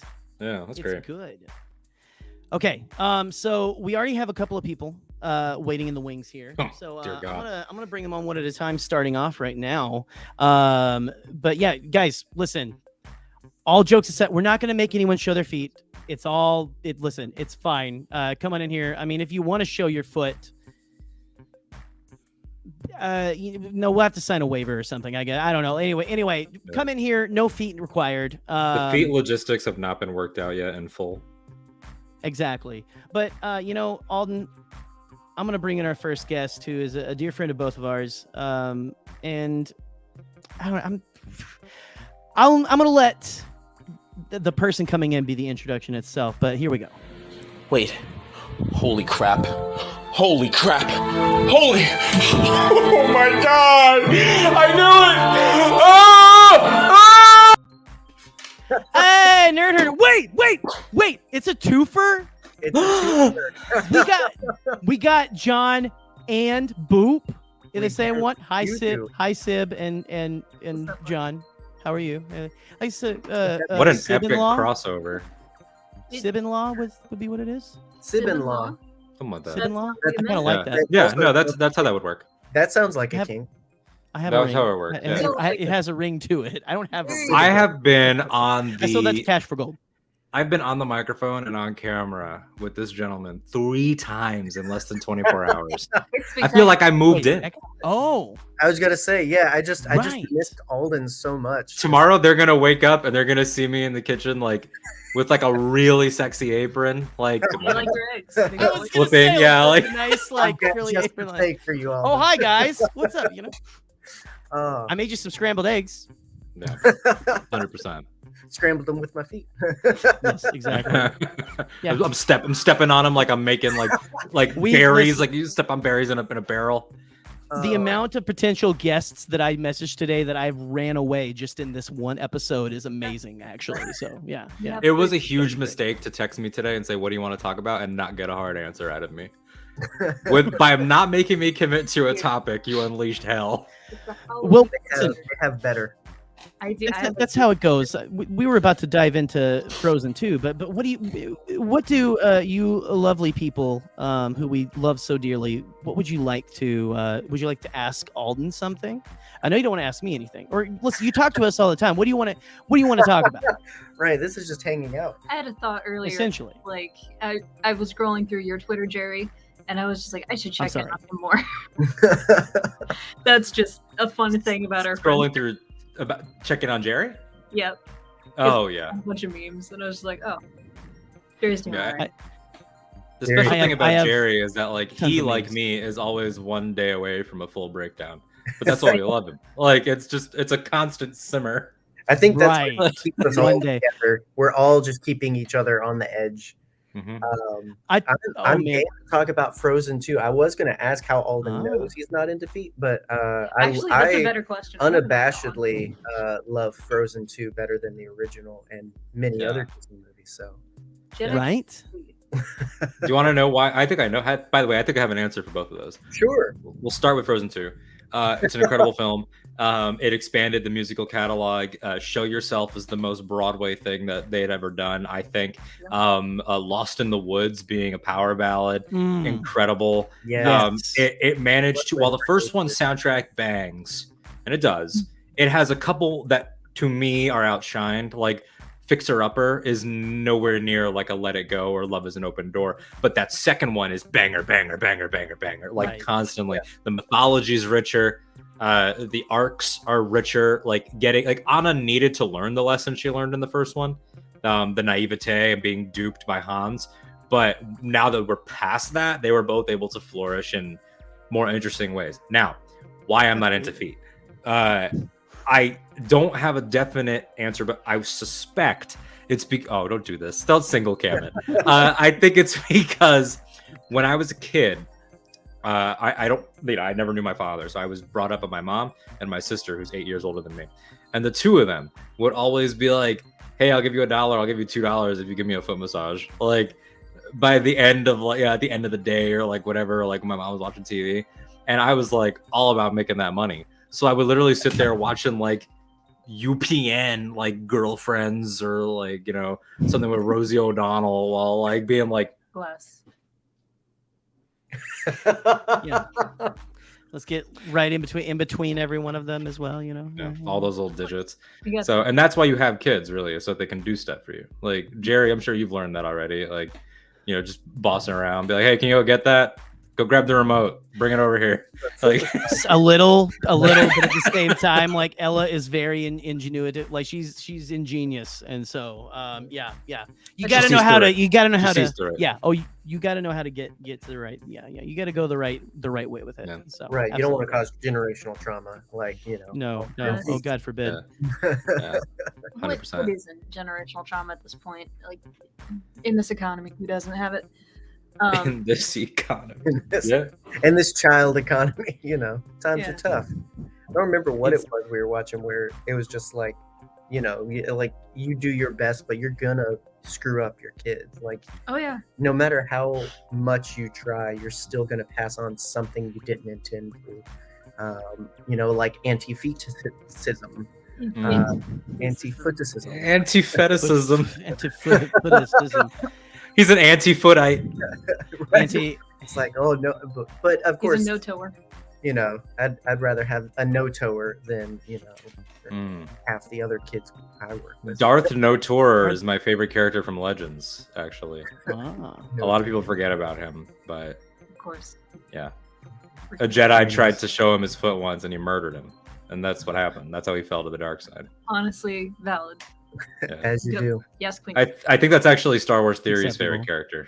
I love that we started with such a, and I was really glad for the subject that you introduced and brought up, Alden, because I'm very much in the same boat with you on that. It's just real stuff. It's not downer stuff. Yeah. But I love that we've descended into this madness because it's all the same. Exactly. It's all the same, and that's if anyone takes anything away from this, it's that.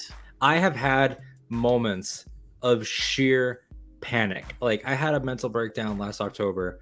That was one of those ones where it's like, I think I'm gonna throw up. Like I have panicked myself into physical sickness. And even in those moments, you're able to look at something like, I have a Photoshop on my phone of Bruce Banner from Endgame, Smart Hulk, but on Yoda's body. And I looked at that while feeling like I was done with life. And I was like, this is still funny. You can have all of those at once. And people forget that. Like there's a Matt Fraction who wrote the Hawkeye run that the show is based on with Clint and Kate. He also wrote Iron Man for a while and a bunch of other stuff. He had a story on his Tumblr, and if anybody wants it, I'll send you the link later because I have to find it. But he talks about a suicide attempt where he realized once he'd started the process therein, not to make it graphic, but he was like, I'll never find out what happens in this story. I'll never see the end of this. I'll never see the end of this. And then he shaved half of his pubes off to remind himself when he saw himself about the absurdity and sort of like that moment of realization of like, look at how stupid this is. Yeah. And that sometimes that reminds you of your own humanity in a lot of ways. And then humans are fundamentally flawed creatures, which I firmly believe. Like we're imperfectly ill-made. Very rarely do any of us make sense. And the people that do seem like they make sense, I'm very suspicious of. Oh, You know? Yeah. Absolutely. That's very curated, and people make it a little bit too much sense. Like it's kind of like the I think that's something that Tim Burton was able to tap into in his heyday, which was like that there's a horror and there's a horror in the niceness and in the homogeny of like suburbia, things like that, like Edward Scissorhands, like the actual town that Edward is in and the way that everybody is and the colors, like it's very, very unsettling and terrifying in like that Stepford type of way. So I'm always very suspicious of people that, you know, there was somebody that used to be in my life that his whole thing was like, we always eat dinner at the table as a family. And I'm just like, that's not me. My entire life, me and my mother have grabbed our plates and sat around the living room, or I come to my desk, I eat right here. Like horrible things you shouldn't watch while eating. You eat over the sink with your hands. Sometimes that's happened, yeah. You paw at your breakfast pasta. No, you eat. You eat Taco Bell. Need it. Sink and you disrespect yourself.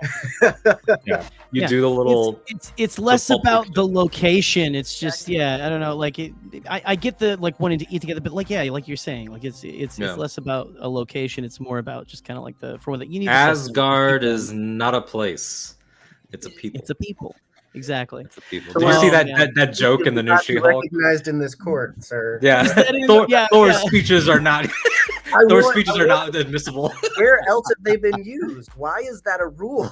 You know. Like here's my headcanon for that is that Thor has absolutely, because we see in Love and Thunder, the implication is that he gives the same battle speech every time.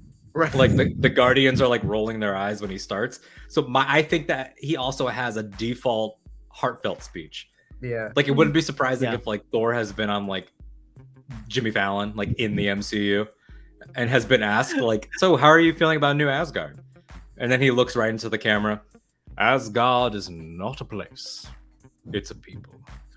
I guarantee you. Well, I mean, when you live hundreds of years, you've got your notes. You've got Yeah. It's gonna all and lead in together canon. eventually. In canon, we know that Ant-Man is doing podcasts because of Ms. Marvel. And in the footage they showed of Ant-Man 3 at Comic-Con, apparently, I mean, they didn't release it, but I've read the footage description. Scott has written a book about his experience as Ant-Man. And apparently they showed a picture of Paul Rudd like holding the book and everything. And he wrote a book about, it's like Little Guy something. Everyone should come with a mini copy or something. Oh, that'd be amazing. A book for ants. I actually had, as a former Bible-y yourself, Jerry, I know you'll appreciate. I actually have like an insanely small, actually readable Bible. Stupid small. Yeah, it's the entire. It's one entire gospel, but it's like it's an inch by inch size. It's amazing. That's crazy. Really? Why was it made? As a novelty item? For really small people. For Ant-Man. Right. Guess. Exactly. To introduce for the gnomes that follow Christ. The garden gnomes of Christ is a lesser known offshoot. There's like an entire subculture of how can we print the Bible in the weirdest ways possible in like Christendom. Like I remember there was like a teacher of mine, a math teacher in the Christian school I went to, had a poster that was a picture of Jesus, but it was made out of the entire Gospel of John, like the letters and everything. So each letter was darkened a little bit. Anyway. Do you it was way too small to remember? Okay. I'm gonna send you a link in the private chat right now. Tell me if you remember this Bible. Okay. And you could probably even pull it up. Extreme This one right here, the yellow and black. Okay, when I first saw that as a child, somebody brought it into school, and it was that. For people, we'll try to pull it up, but it's the yellow and black Extreme Teen Bible, and it's a yellow and black thing with a big X on it. And me being an X-Men fan as a child, when somebody brought that into class, I looked over it and I was like, and I thought it was It's the colors. an X-Men book. Yeah, it looks like the Grant Morrison, Frank Quitely jackets that they were wearing in the early 2000s. The X-Men bomber jackets. Look at that thing. Look at that thing. And then I went and grabbed it, and it was a Bible, and I was like, oh, this is an X-Men. $229. Yes, sir. No, it's probably Yes, out. the Extreme Team Bibles in my day. If you want it leather bound, that it's the paperback is less than $20. Well, there's a hardback version that a lot of people signed by Jesus. Yeah, signed copy. Yeah, it's autographed. The Adventure Zone podcast for continuing to keep the Extreme Team Bible very relevant for a new generation. And just yes. Oh, for sure. I want the cliff notes for this episode to be like depression, Frozen 2, suicidal ideation, feet, and the Extreme Team we Bible. see ourselves slowly climbing out of the pit. It's just like, up yonder, it is the foot. It's the foot. A reason to live today. 100%. Oh gosh, you guys are. Yeah. That was a nice trip. Go ahead. One last thing. Please. Alden, then I'm kicking you out. already answered the B question. Oh, I would here we like you to either clarify or defend your last answer. Do you remember what it was? 73 bees. It was 73 bees, 2 wasps, and no cannibalism. And That no is what- cannibalism.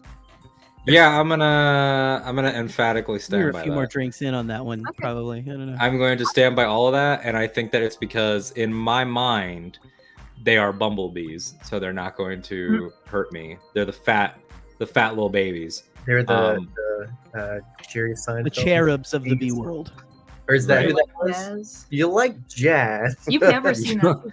It's 73 Jerry Seinfeld bees. It's just a bunch of jazz music. Your mouth would be the best jazz club. Oh, it's like this, and then when I open my mouth, you just hear the bass line. Yeah. So it's those. The wasps, only 2 of them because they might go ham inside of my mouth and like sting the inside of my gums, and I don't want that. And then no cannibalism. I don't think I should have to defend. But what about feet? Feet cannibalism. Would I eat someone's foot? Consensually. What are the circumstances? Am I in a crash plane Is consensual in the cannibalism a Himalayas? thing? Never mind. I listened to the last podcast on the left. It is a thing. Yes, it is. How many people actually know the B question? Is my question, because you asked. Kelly Knox is going to find out next week. Yeah. Because Boop let's not has get made it a segment. It wasn't a segment before. It's not she next made it week. One. They made it one. They And made we'll that see if segment. it even happens. The thing is, There's a staple. We'll let Kelly stew and grow in anxiety about that. I know, right? Kelly has she's Take experienced them off of the nerd herder wish list now. Yeah. Get her on there. You might be in. Listen, before we throw you off there, I've got someone here who they want to talk to you, okay? And They want to I'll be bring next, them on real but quick they here. requested that you stay. They want to air some grievances. They want you to stay. They want you to stay. So I don't know if do we need to do it now? Person behind the screen, backstage. Oh dear Or okay, all right, we're gonna do it now. We're doing fuck it, we're doing it live. Here we go. Welcome to the show. This person. Wait. Holy crap. Holy crap. Holy. Oh my god. I knew it. Ah! Okay, very important question. Can you hear my fan? No. Okay. No. I can't. I publicly, and I've said this privately, but I wanted to publicly. You've said a lot of things privately. Be very careful with what you're about to say. I wish that they had in Star Wars. No. More Off the record joke. For those of you who watched the episode of the Nerd Herder podcast that went out yesterday, I sent in a little We got mail. disparaging treatise about Yoda. Disparaging treatise. Now, Oh, we gonna bring that here? when it was read It's a on fair Nerd question, Herder, Eric. I want to make one thing clear. The original copy was quite vulgar. And pardon the potato cam. I'm staying at my grandmother's at the moment, so I don't have my nice little You cave. look great. I know it's potato quality. I look like the Riddler. You're beautiful. Yeah, Justice, God bless you. please do not lie. Anyway, I want to publicly apologize to JD because I thought Alden was gonna have to read that. Yeah. And when I went back and watched that episode of Nerd Herder, when I got home, because I went to dinner with Levi of TNAP, formerly of TNAP, and I was watching it, and I saw JD look at the phone, and my eyes went big, and I went, "Oh no!" And I don't know how early you got that. I don't know how early you got to read that to make tactical decisions as to how you were going to censor that, but I wanted to publicly. The moment I felt was like when a teacher I really liked or looked up to like heard me cuss, and then they just gave me that face Look, of like, you're not supposed to be doing this right now. I received the materials, and I presented the materials to the hosts, and they made a call to present your vitriolic, That gives us a hateful, lot of libelous words No, through the mouth of the nicest person involved, and I sat there that was their choice. Oh, I hated it. First I and hated third it. here. I hated it because I wrote that because I'm like, oh, like this will sound funny coming out of Alden's mouth because Alden and I talk similarly enough, but I have my own flavor that you can tell like my voice leaving his mouth. No, I was so guffawed and it was just red with shame. I immediately started texting these guys. I'm like, oh my god, I can't. the folks By the way, just- real quick, before the I mean, I'm not rushing them out, but before Nerd Herder leaves, a lot of stuff about the owl sweater. Yes. Kelly's I was coming gonna in the say, second Kelly, bless your Yeah. heart for still being here. And also the owl sweater is one. This is amazing. the second owl Kelly sweater loves the owl comment. sweater. It's a very nice. Yes, it's a very nice It's a sweater. whole seasonal Oh, move. look at that! So cute. What? my partner ever. Hold up. High fashion. I'm gonna have to bring Sweaters. here. Let That's me a bring you all vibe. full screen here. I, Let's see, I let's do married it them again, for their if you may. sweaters. Thank you. Look at that. Look Have a at goose us sweater, up there too. Not too far. Oh, it's meta. Get This it. Billy, look, there's a scarecrow fiddling and all that. No, That's- save the oh my goose gosh. sweater. You'll have to tune into next week's episode for the goose sweater now. The goose Uh, oh sweater. my god. I wonder if that scarecrow Some great is sizzling. Johnny from The Devil Went Down to Georgia. It could be. Maybe. Maybe. He came and he never left. So Yeah. now you've got to tune in for last night's ridiculous Jared letter, which was not nearly as bad. That Honestly, was great. I'll tell you. Honestly, I So, loved it. because this is the second time you've admitted this to me, I will say that I felt bad because, like, Boop got that to me. And I was like, okay, cool, yeah, that's fine, we can read it. And then I threw up some. It was during the Podathon promo. Boop reminded me, hey, don't forget Jared's thing. Include that. I was like, okay, when the prequels get here, because it's relevant. And I didn't realize that our conversation was steering towards the direction of, oh, if you hate Yoda, there's so much wrong with you. And everything. I was like, oh god. No, I'm glad it was put in there. Because for me, and I want to say, and that's why I like opened my little like letter, as you guys kept calling it, with like Yoda's incredibly important. I love Yoda. Yeah. Yoda's amazing. Also, fuck Yoda. Yeah. Like motherfuck Yoda. Go out and on tweet so that. many Yeah. levels. I was Like- worried we mischaracterized your fuck Yoda, and so It was so You funny said though. that word on the podcast. It was so Not our funny though. He said It a was nice. so He said a not nice funny. word. He said a not nice word. I've ruined my reputation as the Boy Scout now. Nerd herder swear jar. It's okay. Hey, Spencer can carry a torch. You are the. Listen, you are the Steve Rogers of the group. Steve It's- Rogers. It is what it is. Steve Oh, Rogers. There you go. There you go. that means I have a That's great Pickle's ass. You do. But no, I thought it was hilarious. I thought And something that I thought was really funny was that there was something you guys talked about on stream, like the Yoda lineage having a non-zero number of bad apples in it. Yeah. Right. To your point. And that was one of the sections of my letter that you skipped over because I swore like 8 times in that one sentence. And it was unsalvageable. Creative editing. It was, I don't know, I felt so seen. And your guys' episode was great, and I loved it. And I want you to know that there's already been there will be a spiritual successor to it on somebody's podcast feed, because I keep banging on the door of I want to do an episode of something like having this argument. Like I want somebody to let me off my chain. If I had unlimited booking power, or just the ability to get anyone on a show, I would love to have Jared do about 20 minutes of his Yoda rant, and then be like, well, we'd like to bring in our special guest, and then bring Frank Oz in, and then just watch Jared just shit himself. No, no. I will say fuck Yoda to Frank Oz's face. I think he'd be like, it's a puppet. And then he goes full Miss Piggy and just beats the shit out of you. Good. If that's the consequences, if those are the consequences for me speaking truth to power. Holy shit. Amazing. Best Well, I've ever been on. we don't have Nerd Herder does not need to take up your time, but Eli did say he wanted to say. Yeah, Jared Listen. hasn't even asked his question yet. Do you have a That's question, true. young man? He made a question I do. about us.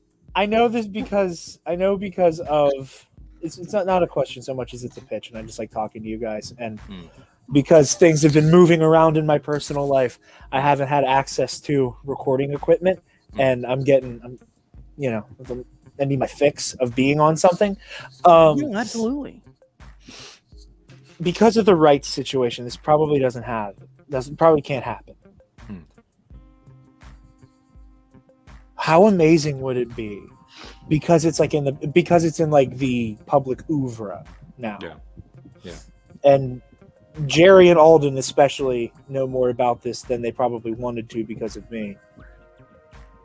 They could totally recreate the Alex Jones trial in She-Hulk. With somebody maybe saying that Jameson. With Jameson, the J. Jonah Mysterio Jameson. thing. That would Yeah. that would be really Jameson cool. on trial for Turning the freaking slander and libel against the victims of Mysterio.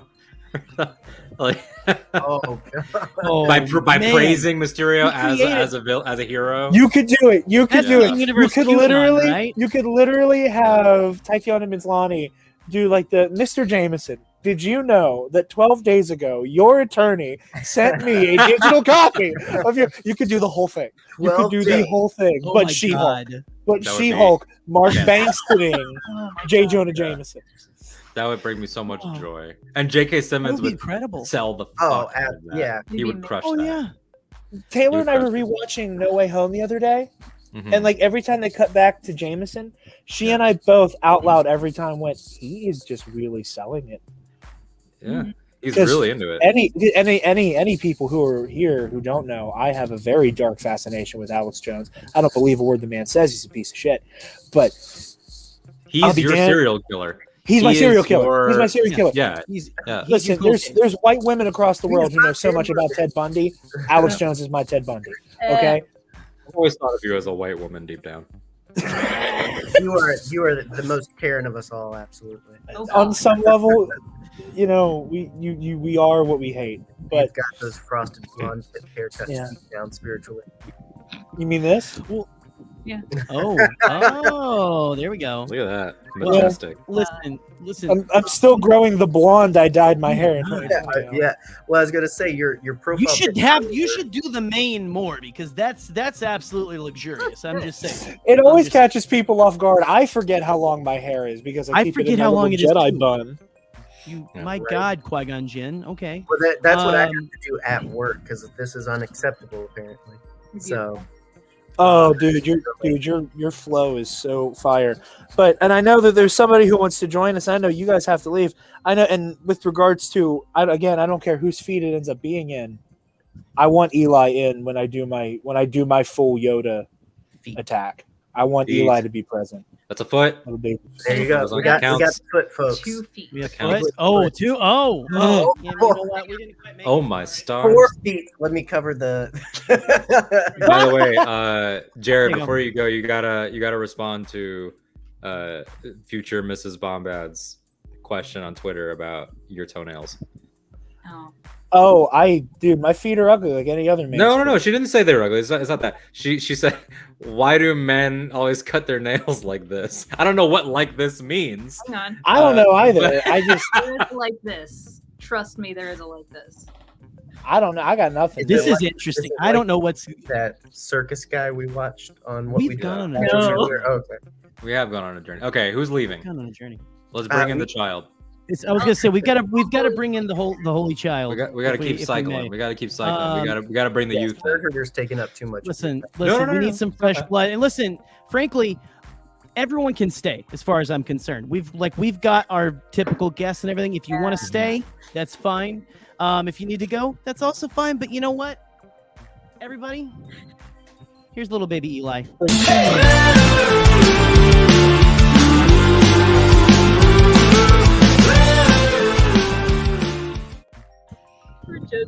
Oh my God, Eli, are you lost in the desert? I Eli. am lost. Eli, if I see a have one foot, I mission. swear to God. What is I have, Eli? I have Eli- one mission. Oh God. Kenobi. Oh Jesus Christ. Kenobi. Eli showed up lit. I forgot that he's in college now. I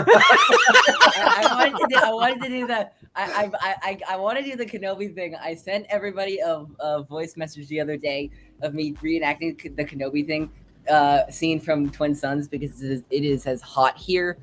That is the record for. I am not drunk. I'm not high. It is just like in the low triple digits here. The reason why he has the Dune Sea behind This him man though, has heat is stroke. that way people don't see like the 20 college girls doing keg stands behind him. That is And like people definitely one. doing like Yeah. lines. You guys and, remember? like, You guys it's- remember Thursday night when all Scotty students were saying that like Scotty was like pimping, Yeah. right? And he's just drowning in bitches. That's Eli right now.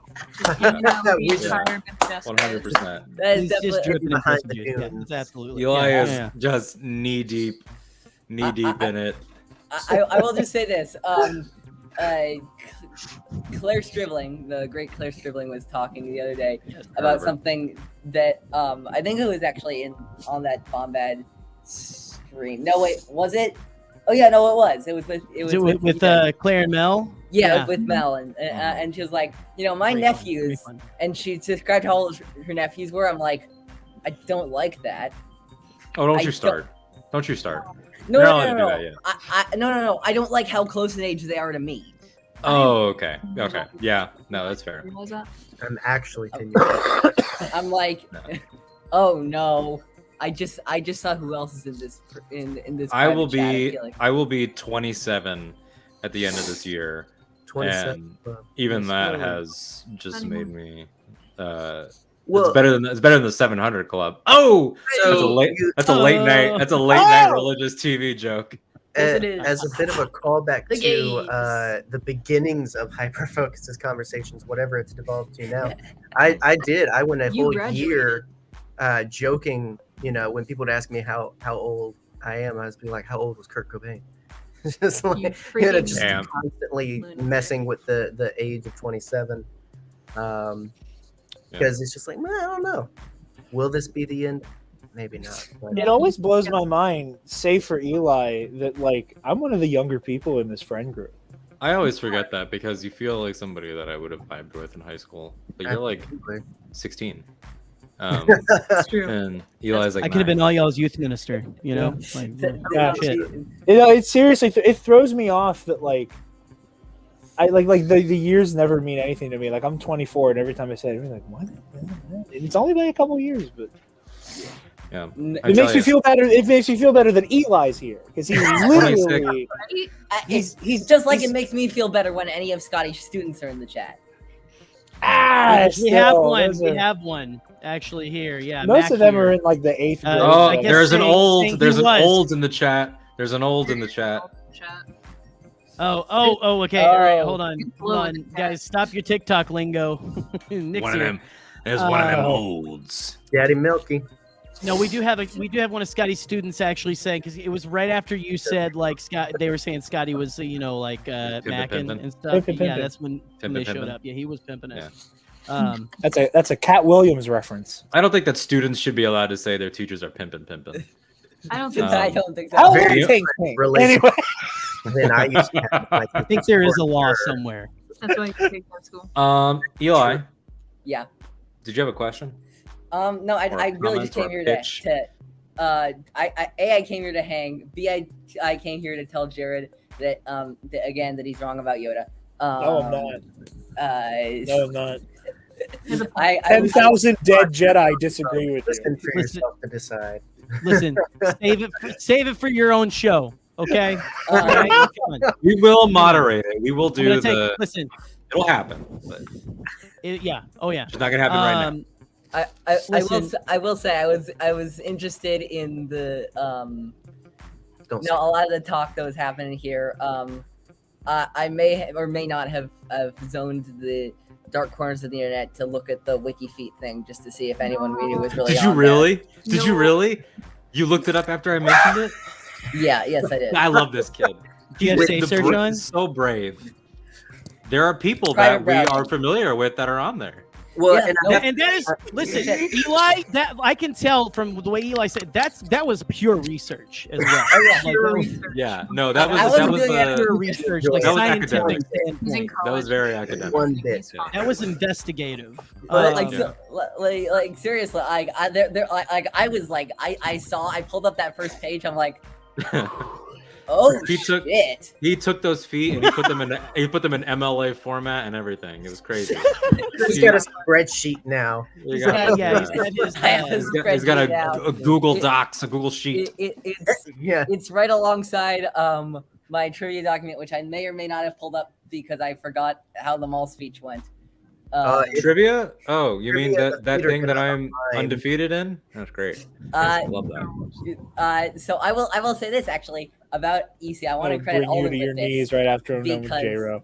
I will credit Alden with this because Alden, I texted him last night about an idea I had, and he was like, and he extended it further. I'm like, I love this, and then I just like completely trashed my old schedule for Ever Conversations and built a new one. Eli basically he came to me with a basic idea, and I said, well, how about this? And I sent him a 3-point plan that is both functional and a storyline.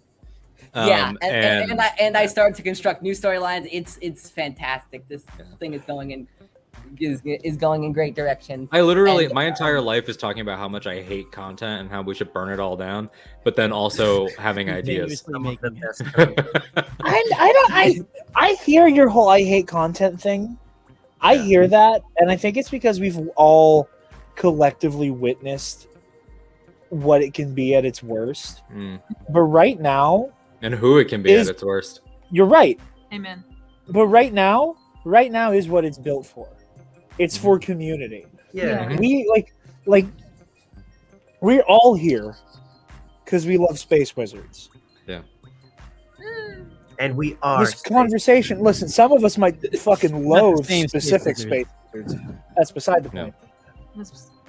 This man's making good points on my show. Please remove him. I'm the guest. I don't want him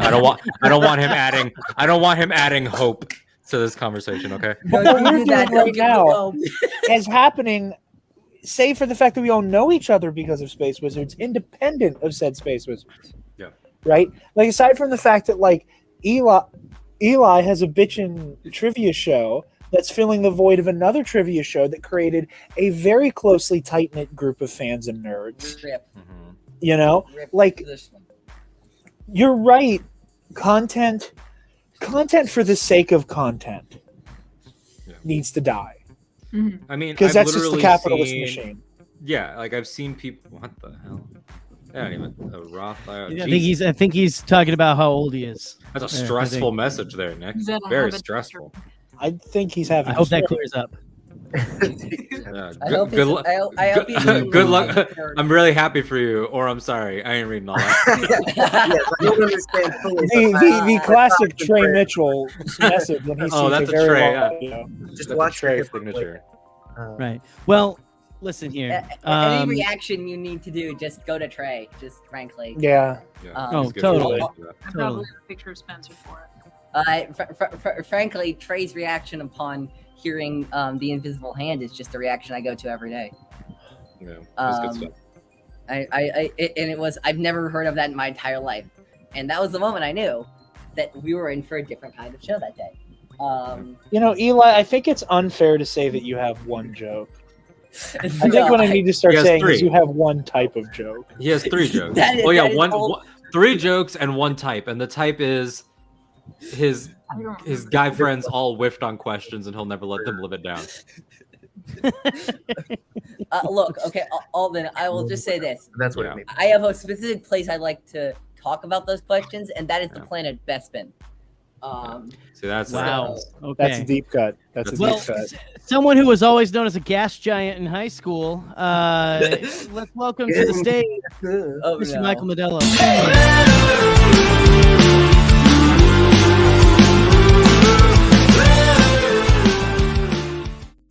that music is perfect. Michael, I'm just to kidding do about the penis gas giant dance. thing. Oh, hey, friends. good job. This is my big old water bottle. This is a My big old water.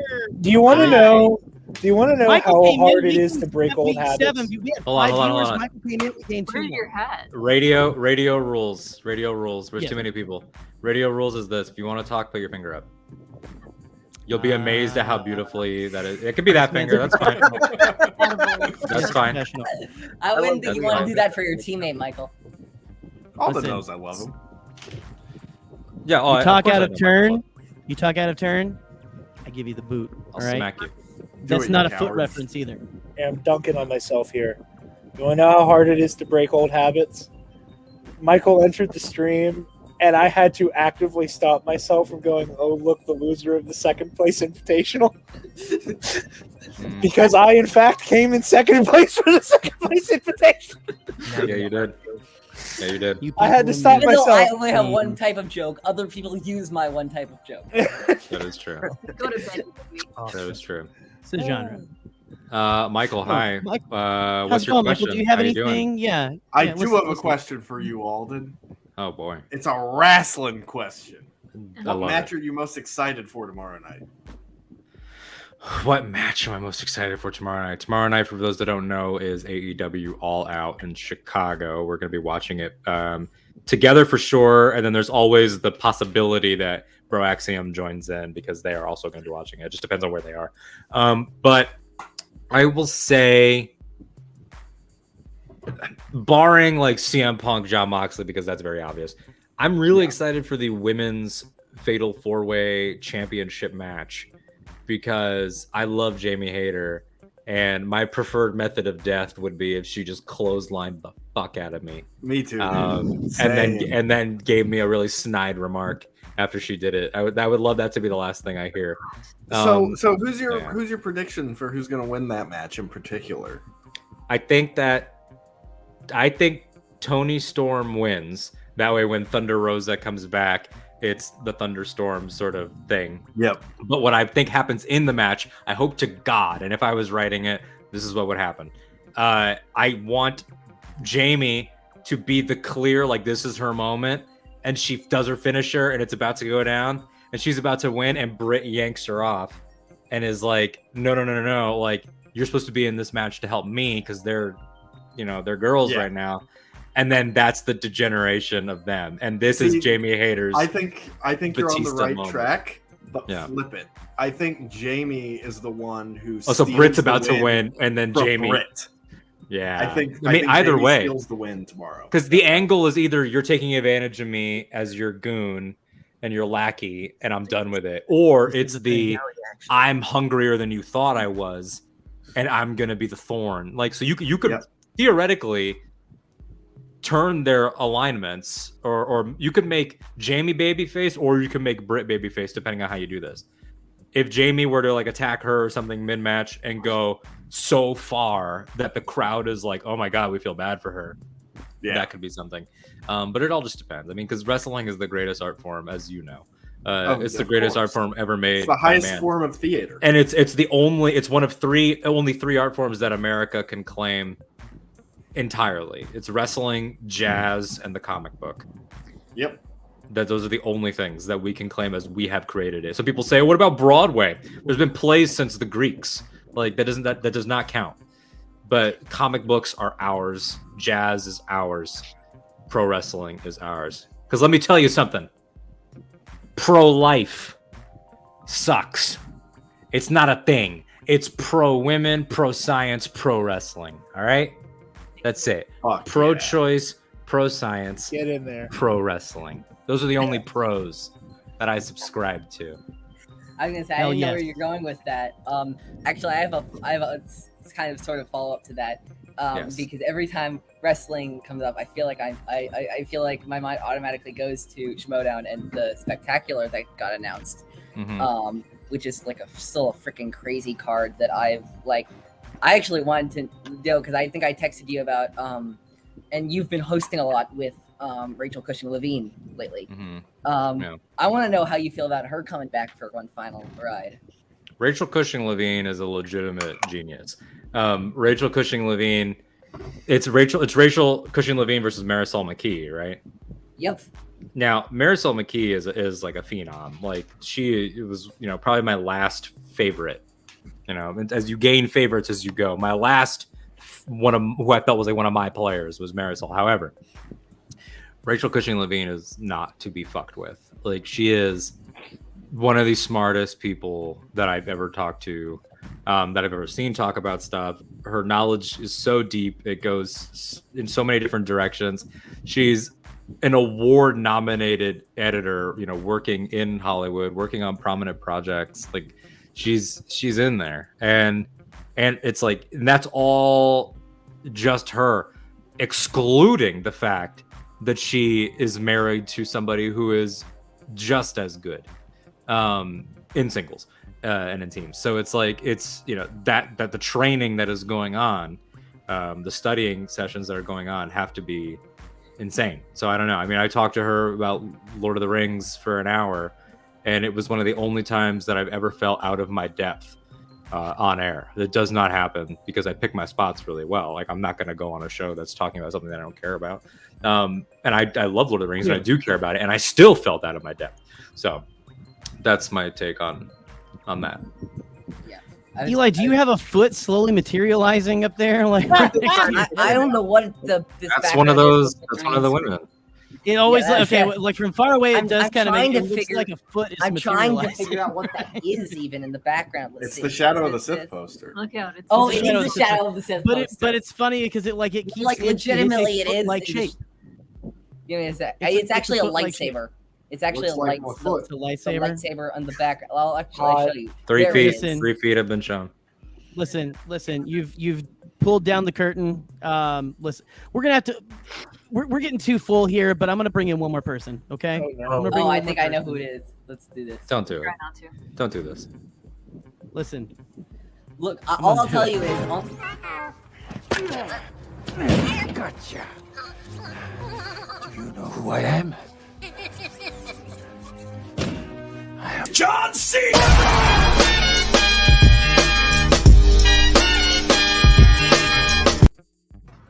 There we go. There's our extra eye. John, man.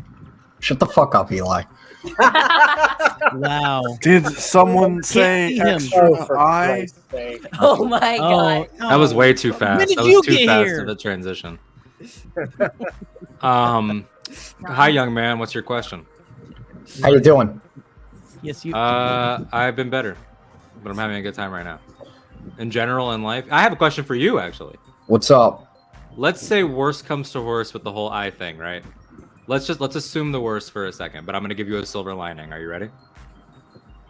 Let's say it gets to the point where you're like, maybe I should eye patch this, right? Have you considered the eye patch from Thor Ragnarok and the beginning of Infinity War? Just one of those fucking metal ass looking as Guardian. Like that could be a great look for you. That would No. be pretty badass. Connor, All better right. idea. Counter offer. Okay. Mad Eye Sharon goes Moody. first. I saw this thing on TikTok a while ago, and I thought about sending it to you, and I didn't because I felt like it was in poor taste. When has it ever stopped you? Jared, you legitimately have my full permission to send it. I thought it was in poor taste. Dude, I've done myself worse. I've had this for over a year. Literally, there's this guy who's making has happened 3 days ago, 1 year ago. There's this guy I saw who had like an LED prosthetic eye. They basically made him look like a whole ass cyborg. Sounds amazing. Oh, he popped that sumbitch in, and it just had this like giant purple glow coming out. He's looking like Kano from. So yeah, I'm looking all your moves. So I'm looking coming out looking like a T800 in this Treasure bitch. Planet. Yeah, Treasure Planet guy. All of those. Actually, like the way it was designed, kind of looked like the Treasure Planet dude's eye. Now that you say that. I'm just saying, I think you could like look up like LED prosthetic eye, and then be walking around here like Connor, like the cyborg knight. I'm looking it up. You'd make a pretty good cyborg. I'm just saying. You could To just go back get the to solid Space- eye from Metal Gear Solid 4. I was thinking to go back to Space Forces for a second. I was thinking of Evan Peel. And Yeah, that but he's dead, and I'm not, so... Not yet. Whenever you want. Everyone in Star Wars is dead. Yeah, happened a long time ago. I got Jared, it's for way. fictional. Yeah. God, And I was Eli's gonna phantom say- foot still showing up there. Look at that. It's not- That's the I title was of Metal gonna Gear say- Solid 5, wasn't it? The Phantom Foot? The Phantom Foot. Shadow of the Foot or something. Shadow of the Foot. This is Gargoyle the Book listen, Commander. listen. It's not. This has been a great time, everyone, and I know you just got in, Connor. I know everybody. Listen, this is a madhouse, okay? So why don't all of you take your turn at telling everyone where they can find you, what you're doing, plug your shit, and then I'm gonna boot you to the backstage. And Connor, I don't know. I love you. You're a great guy. That's all I'm saying. So Neat. yeah, you're welcome. Nerd Herder, Okay. Yes. where can we find your stuff? Don't. Do Or do not. do find that stuff. You can find us mostly on Twitter, NRD Nerd Herder Cast, because somebody else had beaten us to it, the dang scrubs. But They didn't use it. yeah, we mostly live there, and we podcast. We're live every Friday over on our YouTube channel, and then everywhere else you can get us in your ear holes on Saturday. And we talk to actually a lot of folks that are on the screen here in this pseudo Pickle Friends reunion. So if you like any of these weirdos and us and have low standards and a lot of time to offer, come see us Fridays at 9 live talking Star Wars and more. Yep. Do it. Take care of it. Words. Yes. That's fantastic. Well, all right, so go check out all their stuff. Love you. Goodbye. All right. The Dark Jedi. Where do we find all your shit? Yeah, you guys can find me on Twitter and Instagram at DarkJedi2552. TNAP was put on a unexpected, like 2.5 week hiatus. Hopefully this coming week, some good old hashtag content, I'd say it in the most frustrating way possible for Alden. God damn it. We'll be coming back around to talk She-Hulk. Namely, when we have Andor on the horizon. So very excited for that. And there's going to be some changes coming. I don't want to speak too soon, but most likely Studio Mark II is about to be a thing here soon. Oh. So yeah, there's going to be some TNAP is going to be going back to basics and then coming back swinging here soon. So stay tuned for all of that. And yeah, the Nerd Academy podcast, Facebook, Twitter, Instagram, wherever you find it. Alden and I very recently had a two-parter about fandom culture and online extremism that did really well, that people were very receptive to. That I thank you. I was very, very proud of how it turned out. And I couldn't have done it with anybody but the one and only Alden Diaz, which is why he should not leave the content space no matter what, no matter how much he hates it. We need you. So yeah, and Alden and I have toyed with the idea of picking that back up at some point. And once I'm settled into the next phase here, I want to revisit that idea very much because I feel like there's a lot to talk about already again. There is enough stupidity on the internet to cover, I think, for a lifetime, for we'll 10 never be lifetimes. quenched. We'll never be quenched. So it will never. Those frickin' fricks will never be quenched. Jared, I love you. Get the fuck out. And Eli. Oh, oops. Oh, Eli, you get I didn't mean to keep out. Like- Eli, I'm when's like, the next orgy? Yeah. No. Thanks for having me on. You can find my show, Star Wars in a Galaxy, at In a Galaxy Pod on Twitter and at Star Wars in a Galaxy on Instagram. Follow me personally. I'm posting more on my personal Twitter account than the In a Galaxy account recently. At OGFan327. I will say this about our trivia show that I've mentioned a few times, Epic Confrontations at In a Galaxy Trivia on Twitter. I have a few, if you don't mind, I have a few things I can say about the future of that show. We're on an In a Galaxy hiatus right now, but the first thing that will come back once we are off hiatus will be Epic Confrontations, and that will be out on September 25th. Connor versus Andrew Geha will be out September 25th. I'm also going to issue a challenge because I know I've been hearing from a lot of our friends who are in the southern area of the United States that Dragon Con is happening this weekend. And their infamous trivia quiz is going on this weekend. And I was talking with some of the people online who run the trivia quiz, and Connor and I have been trying to plan to do a recording of us taking it if they end up posting it online. And if they do, I will make this promise to somebody.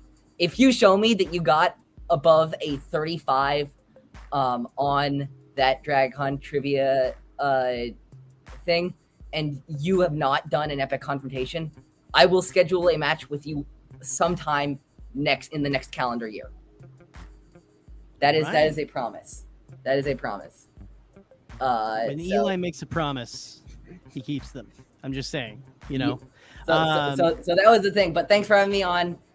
Yeah. Eli, thank you so much for stopping by, baby. I love you. And I really hope that you find your way back to civilization.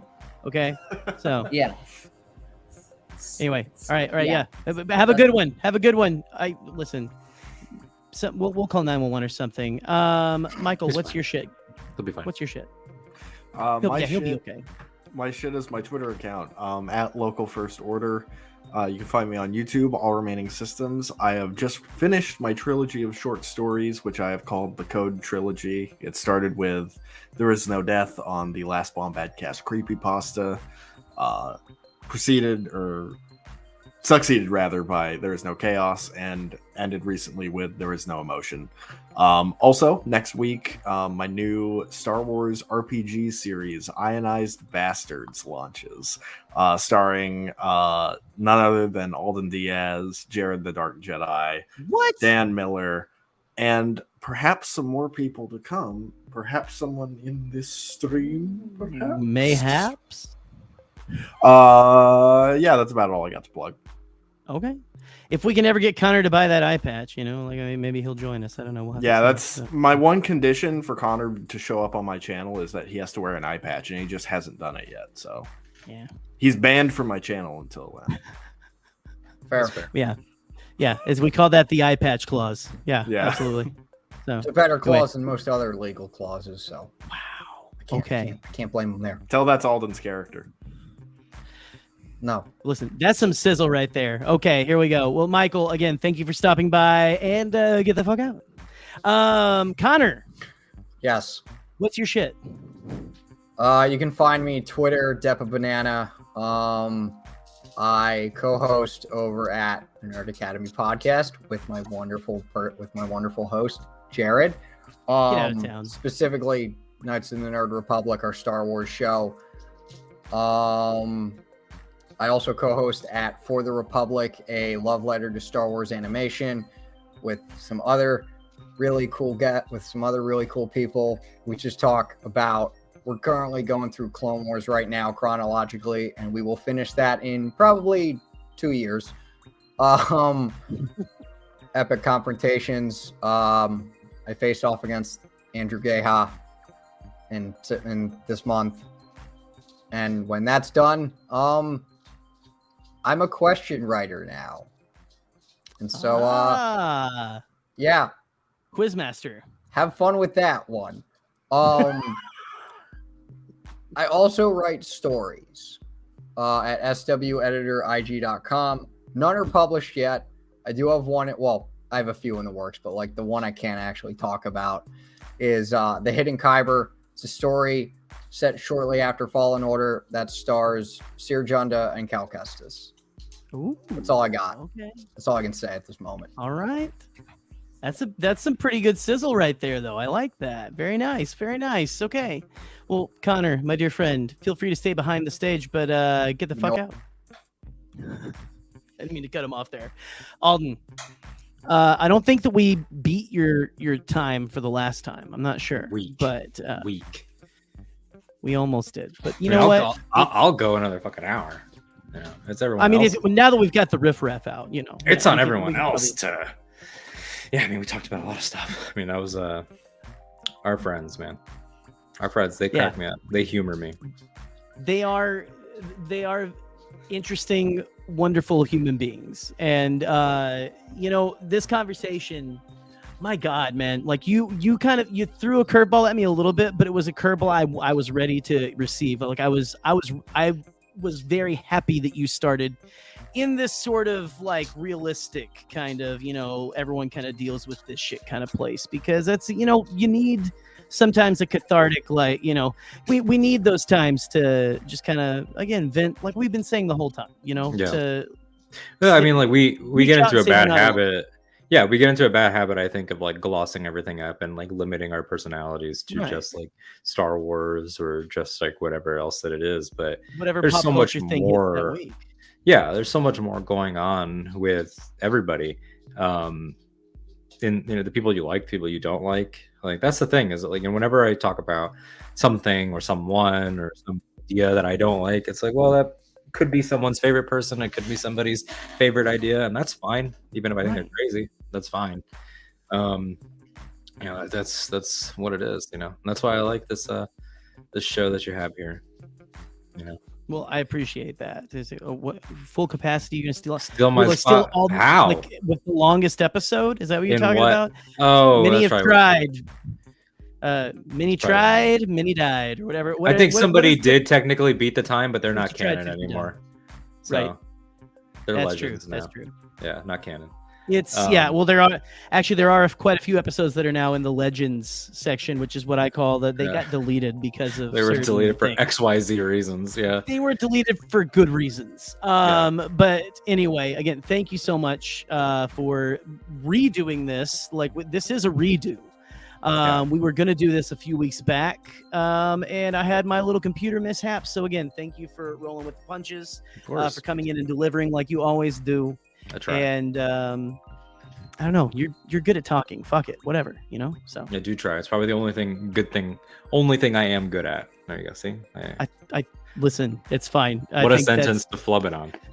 Well, and I think that's why all of us who start these kind of things, I think, have been told that in one way or another. So anyway, Alden, my friend, I appreciate you coming on. Guys, thanks for tuning in for another evening of chatting around. And until next time, I still don't know how to end the show.